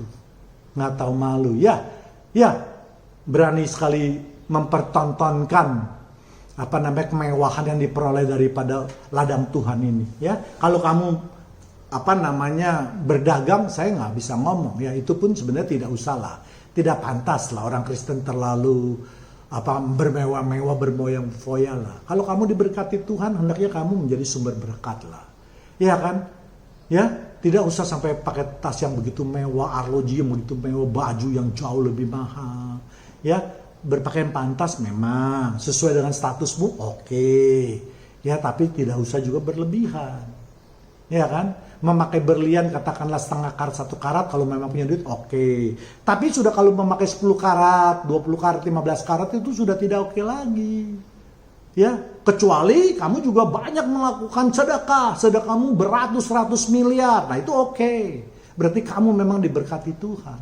Tapi kalau kamu mengambil uang dari kas gereja, ya, jadi contohlah pada Yusuf atau Barnabas ini. Ya, dia sebagai suku Lewi pun tidak meminta-minta. Dia tidak minta, bayar dong saya dong. Saya kan suku Lewi melakukan pelayanan. Ya kan, pelayanan kan butuh biaya, ongkos ke sana kemari. Ya kan, dia tidak, dia memakai uang sendiri. Dan ini memang yang dikehendaki oleh Tuhan. Sementara banyak pelayan Tuhan yang sudah hidupnya enak masih mengeluh. Ya kan, sudah mendapatkan gaji 20 juta masih mengeluh, 30 juta masih mengeluh. Saya kan pelayan Tuhan, saya kan capek melayani umat. Ya kan, contoh nih si Lewi, si Yusuf ini ya. Ini yang baik ya. Jadi kembali lagi ke masalah ya. Jadi Alkitab kita sudah banyak memberikan contoh supaya umat Kristen itu banyak melakukan perbuatan sedekah. Bukan banyak membayar perpuluhan ataupun persembahan. Membayar perpuluhan itu tidak menyelamatkan kehidupan kamu, tetapi memberikan sedekah akan membantu menyelamatkan hidup kamu. Seperti yang tadi sudah kita bahas ya, seperti contoh di Cornelius misalnya ya. Nah, sekarang bagaimana dengan kehidupan kita? Apakah kita masih berkutat dengan perpuluhan atau persembahan dari Allah, atau fokus kita juga harus kita arahkan kepada sesama kita? Ya. Kasih kepada Allah tentu saja harus kita lakukan. Cornelius melakukannya ketika ia menjadi seorang yang saleh dan takut akan Tuhan. Itu sudah cukup buat Tuhan ya. Cornelius tidak membawa persembahan atau perpuluhan kepada Tuhan. Dan bagi Tuhan itu sudah lebih dari cukup. Sedangkan perbuatan kasih yang dilakukan Cornelius terhadap sesama adalah dia banyak sekali melakukan perbuatan baik, yaitu melakukan sedekah. Inilah yang menyukakan hati Tuhan. Sehingga Tuhan mengatakan mengingat nama Cornelius. Artinya hidup Cornelius sudah diselamatkan. Pasti dia masuk surga. Kemudian tentang ayat sedekah lainnya lagi. Ya, Matius 5 ayat 20. Maka aku berkata kepadamu, jika hidup keagamanmu tidak lebih benar daripada hidup keagamaan ahli-ahli Taurat dan orang-orang Farisi, sesungguhnya kamu tidak akan masuk dalam kerajaan sorga. Apa yang dimaksud dalam kata hidup keagamanmu? Apakah itu yang dimaksud adalah pengetahuan tentang agama atau perilaku jika diukur dari agama? Maaf, sebentar saya minum dulu.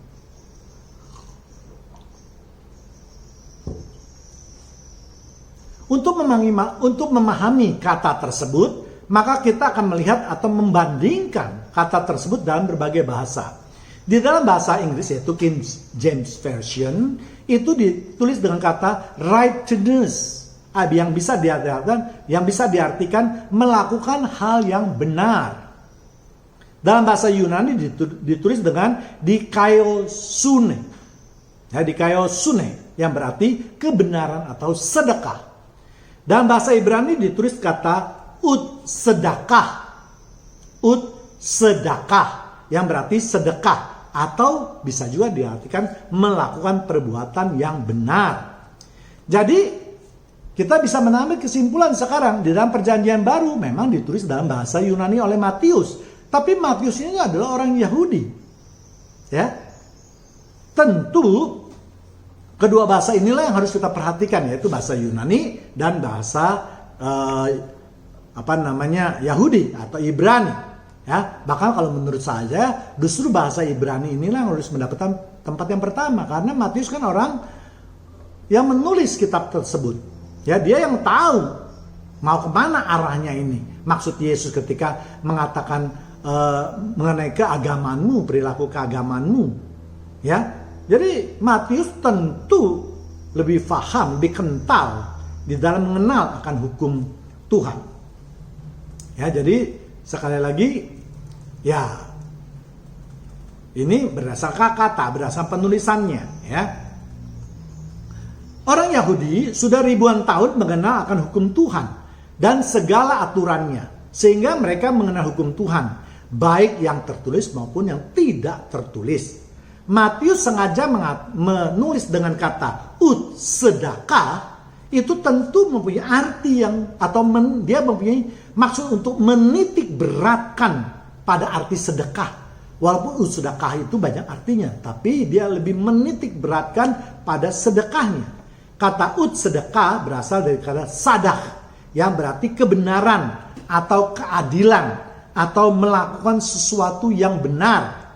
Kata tersebut kemudian diambil dalam bahasa Arab menjadi sedekah. Lalu juga diambil dalam bahasa Indonesia. Kita makanya juga dengan kata sedekah. Ya.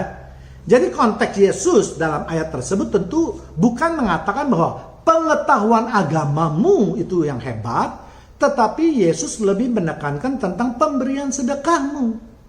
Ya, orang Farisi maupun orang ahli Taurat merupakan orang yang tidak pernah lalai dalam menjalankan ajaran atau perintah Tuhan.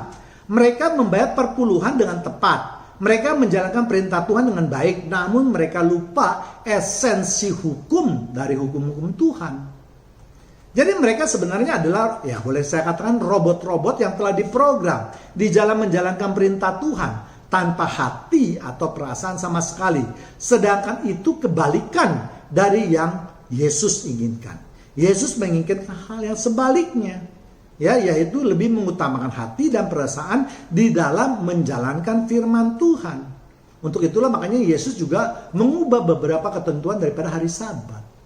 Karena hari Sabat dilakukan oleh orang-orang ahli Taurat dan orang Farisi itu seperti robot. Tidak pakai hati. Ya. Jadi sekali lagi, orang Farisi atau ahli Taurat itu lebih takut akan Tuhan daripada mengasihi sesama. Padahal hukum Tuhan menaruh pada bobot yang sama. Ya, tidak pernah dikatakan misalnya kamu harus terlebih dahulu mengasihi Tuhan lebih banyak daripada kepada sesama manusia. Memang sedikit lebih tinggi, iya. Ya, dikatakan didahulukan. Ya, kasihilah Tuhan Allahmu, ya. Ya, namun kita juga jangan seperti orang Farisi lebih takut kepada Tuhan, makanya mereka berusaha untuk memenuhi hukum Tuhan terlebih dahulu sebanyak-banyaknya, lalu melupakan atau mengabaikan hukum kasih yang kedua, yaitu hukum kepada sesama manusia.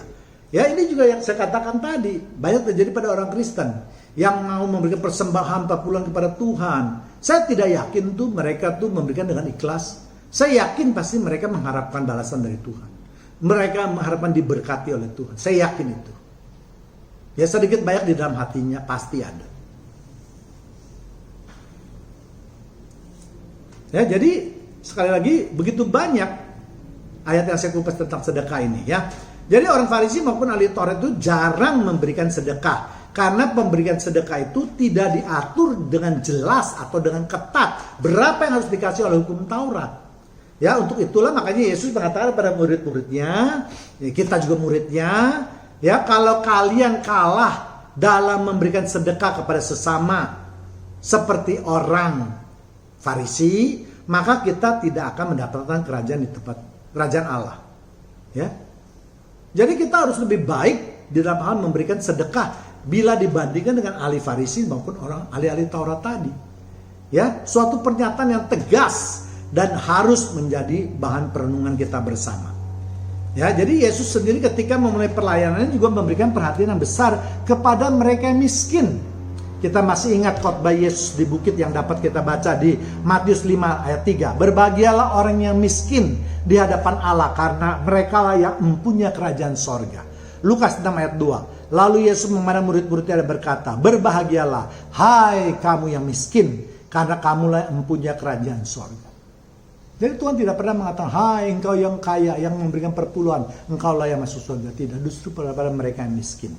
Ya, jadi kedua ayat tadi sama-sama mempunyai makna yang sama sebenarnya, adalah perkataan langsung Yesus yang menekankan penguatan iman kepada mereka yang miskin. Bahwa walaupun mereka miskin di dunia, jangan takut. Nah, kamu sekalian yang miskin akan mendapat tempat di kerajaan surga.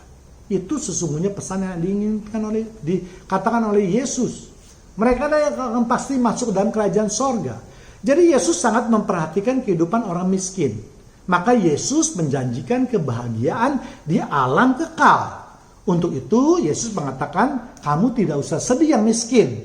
Ya, kamu boleh miskin di dunia, tetapi hendaklah kamu berbahagia sebab tidak banyak orang yang bisa masuk ke dalam kerajaan Allah. Ya, jadi kalau orang miskin itu mendapat perhatian yang besar dari Yesus, maka saya rasa kita sebagai murid Yesus juga harus memberikan perhatian yang besar. Ya, Yesus tidak mengatakan perhatikan para rasul, perhatikan para suku Levi, para pemberita firman Tuhan. Tetapi Yesus mengatakan perhatikan orang-orang miskin atau orang-orang yang terlupakan.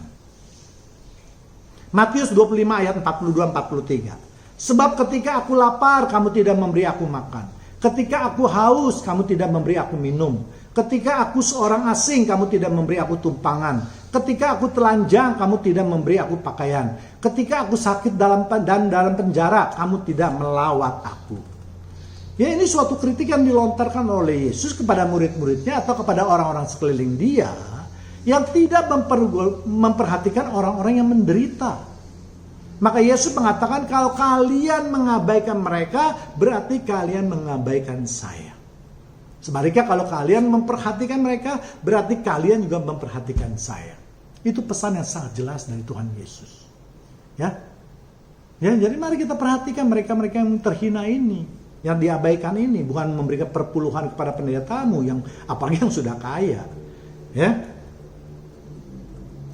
Jadi kalau ketika Yesus masih hidup dan memperhatikannya, hanya ditujukan kepada mereka yang terlupakan, maka Yesus mengingatkan kepada kita semua untuk turut mengambil bagian kepada mereka yang memang membutuhkan pertolongan dari kita. Dan kita sudah mengerti arti dari sedekah, yaitu tidak hanya memberikan materi, tetapi juga suatu perbuatan yang benar.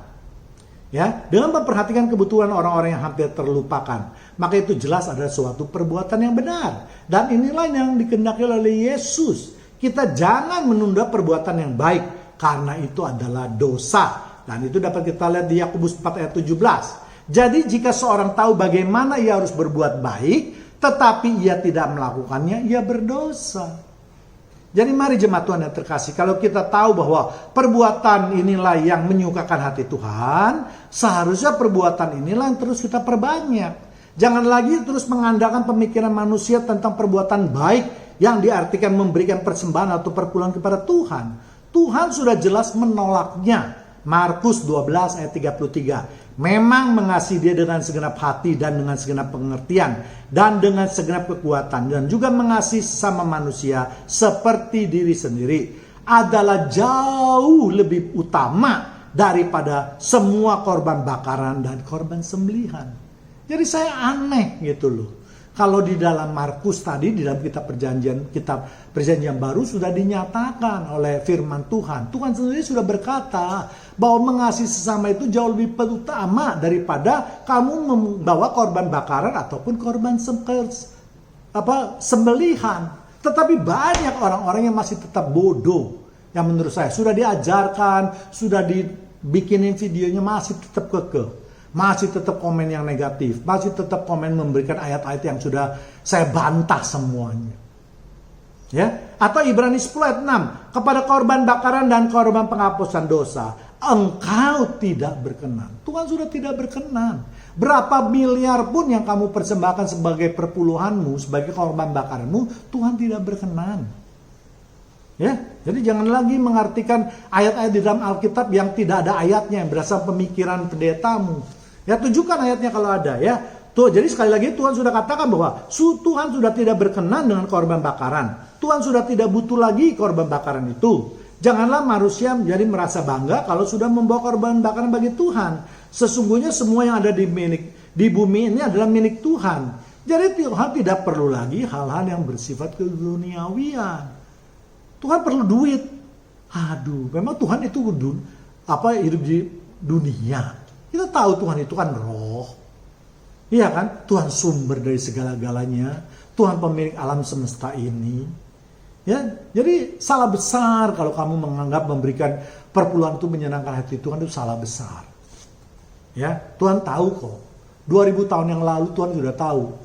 Kalau uang sudah masuk ke dalam seseorang itu rawan penyelewengan. Makanya mintalah gerejamu buka laporan keuangannya. Kalau mereka tidak berani, berarti uang perpuluhanmu ditelan. Kalau kamu ikhlaskan, terserah, saya tidak melarang. Tapi kalau bagi orang-orang yang tidak ikhlas, duitnya dimakan, yang mereka harapkan bisa diberikan kepada orang lain sebagai sedekah, ya jangan lagi bodoh memberikan perpuluhan. Lakukan seperti para rasul. Lakukan seperti yang Yesus katakan. Jual dan bagikan kepada murid-murid. Ya kan, dapatin berkat dari Tuhan, bagikan kepada orang yang miskin.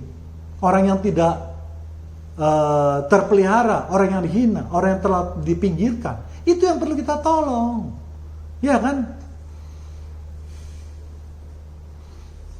Ya, jadi jelas mengasihi Tuhan itu bukan dengan uang tidak perlu. Mengasihi Tuhan itu dengan memegang perintah dan melakukannya. Yohanes 14 ayat 21a. Barang siapa memegang perintahku dan melakukannya, dialah yang mengasihi aku.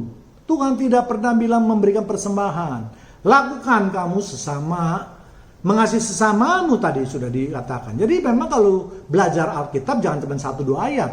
Berturut-turut begitu banyak ayat Tuhan bilang perhatikan sesamamu, yaitu dengan sedekah. Mereka yang dihina, mereka yang miskin, mereka yang tidak terpinggirkan. Orang-orang yang dalam penjara, orang-orang yang sakit tidak diurus, itu yang harus diperhatikan. Orang-orang di pinggir jalan yang tidak punya makan, itu yang harus diperhatikan. Ya. Jadi kasih Tuhan itu adalah melakukan perintahnya. Saya ulangi lagi ya. Lalu apa yang dikehendaki Tuhan? Mengasihi Tuhan dengan segenap hati, dengan segenap pengertian, dengan kekuatan, dan juga mengasihi manusia seperti diri sendiri. Inilah yang Tuhan kehendaki. Jadi sekali lagi jangan ada lagi yang terjebak yang aneh-aneh ya. Ya, kita lihat di Roma 12 ayat 1 yang sudah sangat terkenal. Karena itu saudara-saudara, demi kemurahan Allah, aku menasehatkan kepadamu. Dinasihati kita ini. Supaya kamu mempersembahkan tubuhmu sebagai persembahan yang hidup, yang kudus, yang berkenan kepada Allah. Dan itulah ibadahmu yang sejati. Tuhan tidak lagi minta korban bakaran, korban segala macam. Ya kan, Tuhan menginginkan tubuhmu, hidupmu. Ya.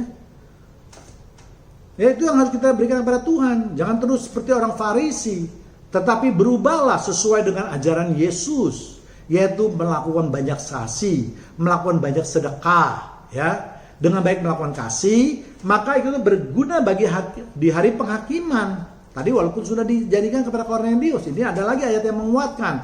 Yakobus 2 ayat 13. Sebab penghakiman yang tak berbelas kasihan akan berlaku atas orang yang tidak berbelas kasihan juga. Jadi kalau kita tidak berbelas kasihan kepada mereka yang miskin, kepada mereka yang tidak, mereka yang terpinggirkan, mereka yang hina, ya kita juga nanti dihakiminya dengan tidak berbelas kasih. Tetapi belas kasih akan menang atas penghakiman.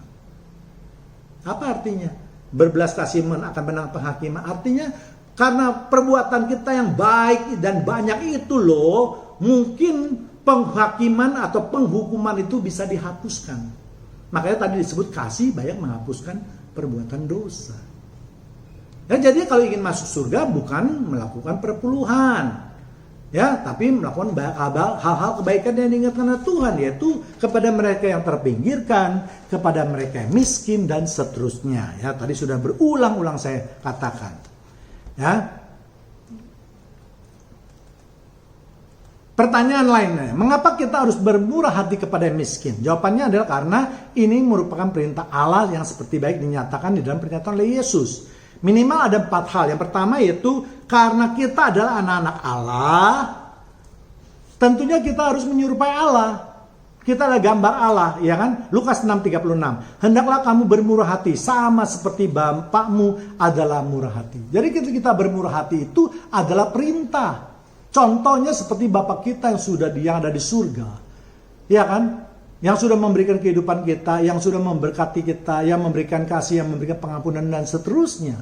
Jadi kita harus banyak juga melakukan perbuatan-perbuatan baik atau perbuatan-perbuatan yang murah hati seperti Bapa yang ada di surga.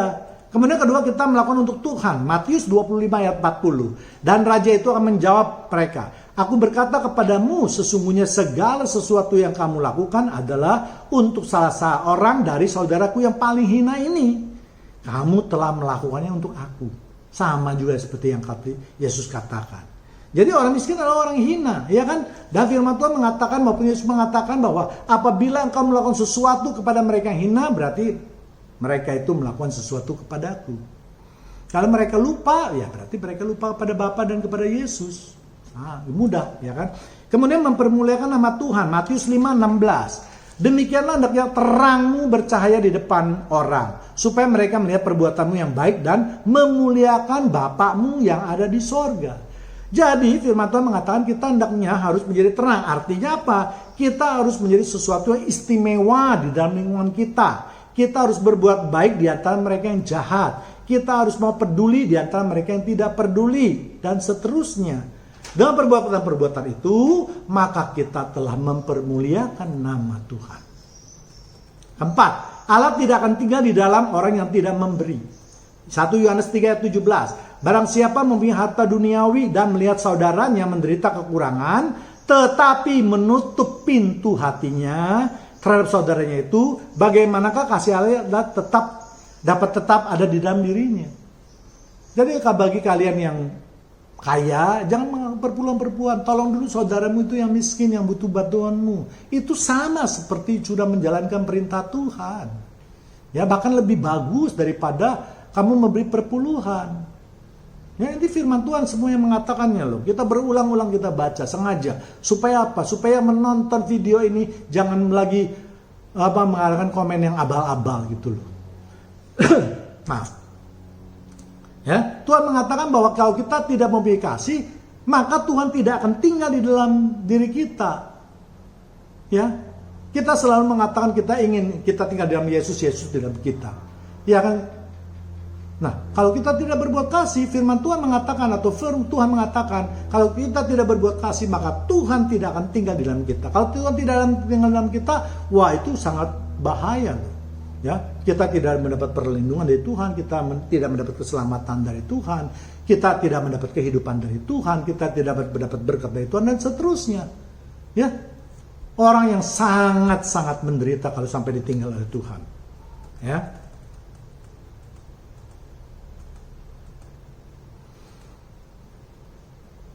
Itulah beberapa ayat atau alasan yang memang mengharuskan kita umat Kristen memberikan sedekah. Bahkan merupakan hal yang sangat penting. Ya, sekarang kita akan melihat tentang perpuluhan di dalam perjanjian baru.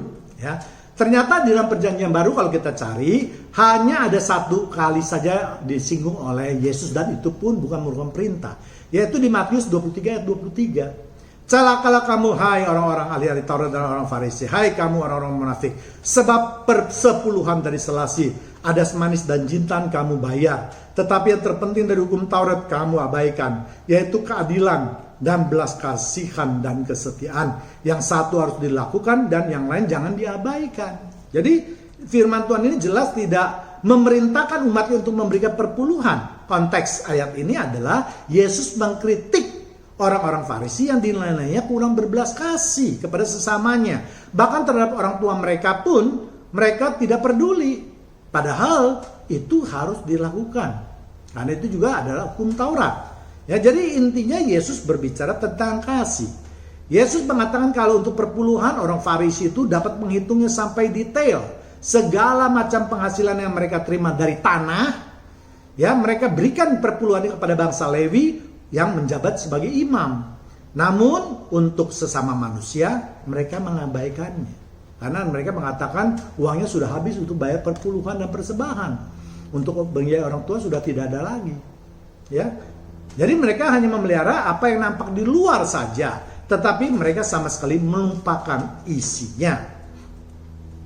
Jadi dalam kitab Perjanjian Baru hanya ada satu ayat yang berbicara mengenai perpuluhan, dan itu pun konteksnya tidak mengharuskan umat untuk membayar ke perpuluhan. Jadi kalau kita bandingkan sekarang antara keuntungan ataupun kerugiannya, keuntungan atau manfaatnya antara sedekah dan perpuluhan. Sedekah merupakan perintah Yesus. Tadi sudah saya bayar ayatnya. Kalau belum, dengar kembali. Sedekah bisa menghapus dosa atau meringankan hukuman. Sedekah bisa membuat seseorang masuk ke sorga dalam kasus Cornelius.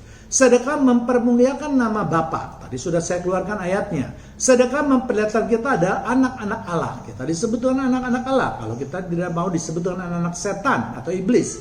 Sedekah merupakan perbuatan baik terhadap Tuhan. Ya, tanpa sedekah Roh Kudus akan meninggalkan kita. Sedangkan tentang perpuluhan sama sekali tidak menjanjikan apapun juga karena tidak terlalu bermanfaat. Maka di dalam kitab Perjanjian Baru pun tidak dibahas, bahkan Allah mengatakan tidak berkenan lagi. Perpuluhan hanya berlaku untuk bangsa Israel, khususnya untuk bangsa Lewi yang bekerja di bait suci karena mereka tidak mendapatkan tanah, sehingga untuk membantu kehidupan mereka Allah menetapkan membayar perpuluhan kepada bangsa Lewi. Ya, jadi pembayaran tersebut bukanlah sesuatu yang serta-merta Allah paksakan tanpa alasan yang jelas. Ya, jadi Allah tidak mungkin memeras 11 suku lainnya. Allah itu kasih kok. Ya. Namun sekarang prakteknya perpuluhan dipakai untuk memeras orang-orang memberas orang-orang yang berpenghasilan dengan berbagai cara. Ya, dalam ayat 23, Matius 23 ayat 23, bagi mereka yang ngotot mengatakan perpuluhan harus dibayar dalam bentuk uang. Saya mau tanya, pada zaman Yesus itu sudah ada alat tukar belum? Sudah ada alat pembayaran belum? Sudah ada uang belum? Sudah ada koin belum sebagai pembayaran? Jelas sudah ada. Iya kan? Kita ingat persembahan mereka kan dimasukkan di dalam kotak persembahan berupa koin. Iya kan? Bahkan tentara Romawi pun sudah mempergunakan senjata yang cukup baik, yaitu pedang, panah, dan meriam. Sedang perisai dan pakaian tentara yang sudah cukup. Ya, saya mau ingatkan, Yesus itu hidup bukan di zaman batu, yang belum ada apa-apa. Yesus itu hidup udah di zaman lumayan modern. Alat pembayaran sudah ada. Ya, bahkan kalau kita baca Alkitab sebelum Perjanjian Baru pun sudah banyak raja-raja yang menuntut dibayar upeti dalam bentuk perak dan emas. Itu alat pembayaran. Ya kan? Nah, kita lihat perpuluhan. Mamat 27 ayat 30.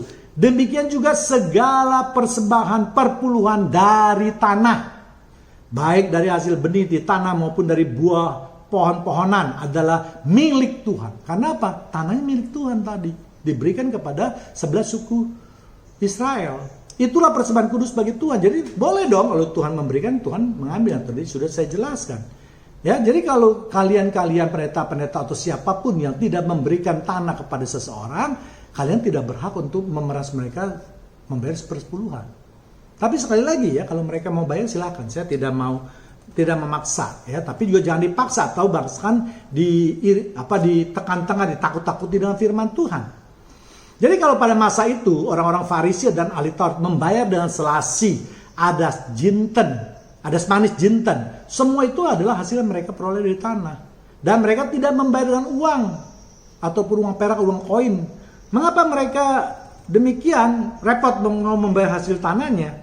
Karena hukum Taurat memang mengharuskan mereka membayar dari hasil tanah, bukan hasil dari aktivitas yang lain. Jadi bagi jemaat Tuhan yang memang tidak membaca firman Tuhan dengan teliti, ya bisa dikacau-kacau lah oleh pendeta yang memang pintar ya. Apalagi sudah ada trust atau kepercayaan ya. Ya, jadi bagaimana dengan mereka yang sekarang meminta bayar perpuluhan? Apakah mereka pernah memberikan tanah? Tadi sudah saya jelaskan. Ya, jadi kalau ada yang mengatakan bahwa kalau kita ingin membayar perpuluhan adalah kita balikan uangnya dengan 10% dengan mengasihi Tuhan. Juga saya bantah tadi dengan ayat yang lain ya. Kalau kita pikirkan pernyataan mereka mungkin masuk akal sedikit ya. Kalau Tuhan sudah baik, kita mengembalikanlah 10% kepada Tuhan. Tapi jelas ngawur itu. karena tidak berdasarkan ayat. Kalau ada yang mau lakukan silakan. Kalau tidak juga tidak apa-apa. Artinya tidak diatur di dalam firman Tuhan. Ya, boleh iya, boleh tidak, ya.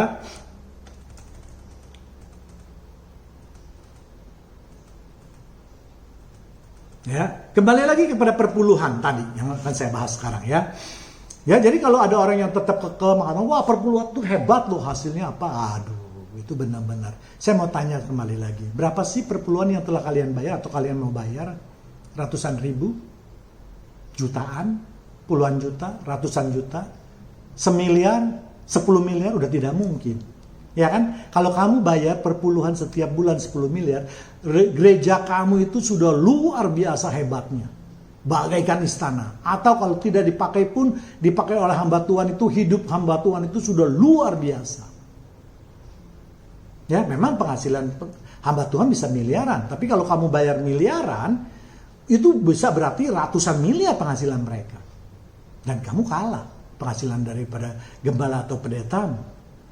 Ya, sekarang saya ingin ingatkan kembali kepada, apakah benar uang segitu itu bagi Tuhan itu berharga? Kita lihat dengan yang tadi saya sudah katakan, ya, Daud, ya, mengenai masalah Daud, ya, Daud telah kita tahu semua, Daud telah menyediakan berbagai bahan untuk disediakan oleh Tuhan, dan hal ini kita hitung hanya emasnya saja. Kita lihat di 1 Tawarik 29 ayat 4 dan 6. Ayat 4, 3.000 talenta emas dari emas Ofir dan 7.000 talenta emas murni untuk menyalut dinding ruangan. 7. Mereka menyerahkan untuk ibadah di rumah Allah 5.000 talenta emas dan 10.000 dirham, 10.000 talenta perak dan 18.000 talenta tembaga serta 100.000 talenta besi. Saya tidak hitung yang lain-lain, tadi saya sudah katakan. Saya hitung talenta emas saja. Yang pertama dikatakan 3.000 talenta emas. Baca di 1 Tawarik 29 ayat 4. Ya, itu baca. 3.000 talenta emas itu kalau dihitung ton, ukuran sekarang itu 102 ton. 102 ton. Gak percaya, hitung nanti berapa satu talenta emasnya, ya. Kemudian sumbangan suku Israel itu tadi dikatakan di ayat 7, 5.000 talenta emas. 5.000 talenta emas itu sama dengan 170 ton. Kalau dijumlah 102 tambah 170, 272 ton.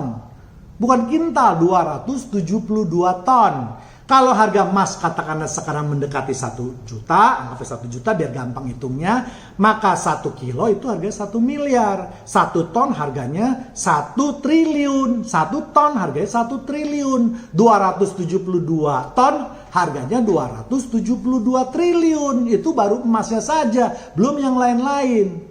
Terus kalau persembahanmu cuma miliar, Tuhan masih perlu lihat itu. Buat apa sih Tuhan ambil uangmu? Tuhan gak perlu kok Ferrari, Lamborghini, Tuhan gak perlu. Pendetamu perlu. Tuhan gak perlu sama sekali. Saya sudah berulang kali saya katakan, kalau Tuhan mau jual 1 bintangnya aja, kamu udah gak ada yang sanggup beli. Manusia tidak ada yang sanggup beli kalau Tuhan mau jual 1 bintangnya aja. Terus Tuhan buat apa ambil perpuluhanmu? Sudah firman katakan, udah tidak peduli. Ya, kalau mau melakukan ya terserah. Ya, saya sudah melakukan perhitungan yang berusaha keras untuk menyadarkan jemaat Tuhan. Daud saja yang sudah menyediakan 272 triliun ditambah macam-macam itu, Tuhan juga tidak berkenan kok. Jadi apa masalahnya? Masalahnya Tuhan bukan masalah uang, masalah ketaatan, masalah kekudusan. Ya, masalah-masalah yang Tuhan tadi katakan, ya, supaya kalau bisa ya bantulah orang. Itu yang Tuhan inginkan. Ya, jadi sekali lagi, mari jemaat Tuhan yang terkasih, sudah saya bahas hampir 2 jam video ini. Mudah-mudahan video ini dapat merubah pandangan perilaku kita semua, ya. Ya, sekali lagi, kalau mau komen silakan. Tentu komenlah yang memberkati. Jangan yang menghujat yang apa, ya. Kalau terus menghujat terus, nanti saya akan buatkan satu video, akan saya sebut namanya, akan saya sebar di seluruh sosmed. Ya, saya juga bisa melakukan hal itu. Ya, jadi janganlah, ya, karena saya pikir hal itu tidak mencerminkan Kalau hanya untuk balas-membalas, sakit hati, kemenangan, itu janganlah dilakukan di dalam pelayanan ini ya. Jadi mari kita renungan bersama, apakah kita harus memberikan sedekah atau kita masih tetap melakukan perpuluhan. Saya serahkan kepada semuanya, kepada jemaat Tuhan yang terkasih. Tuhan Yesus memberkati kita semua. Amin.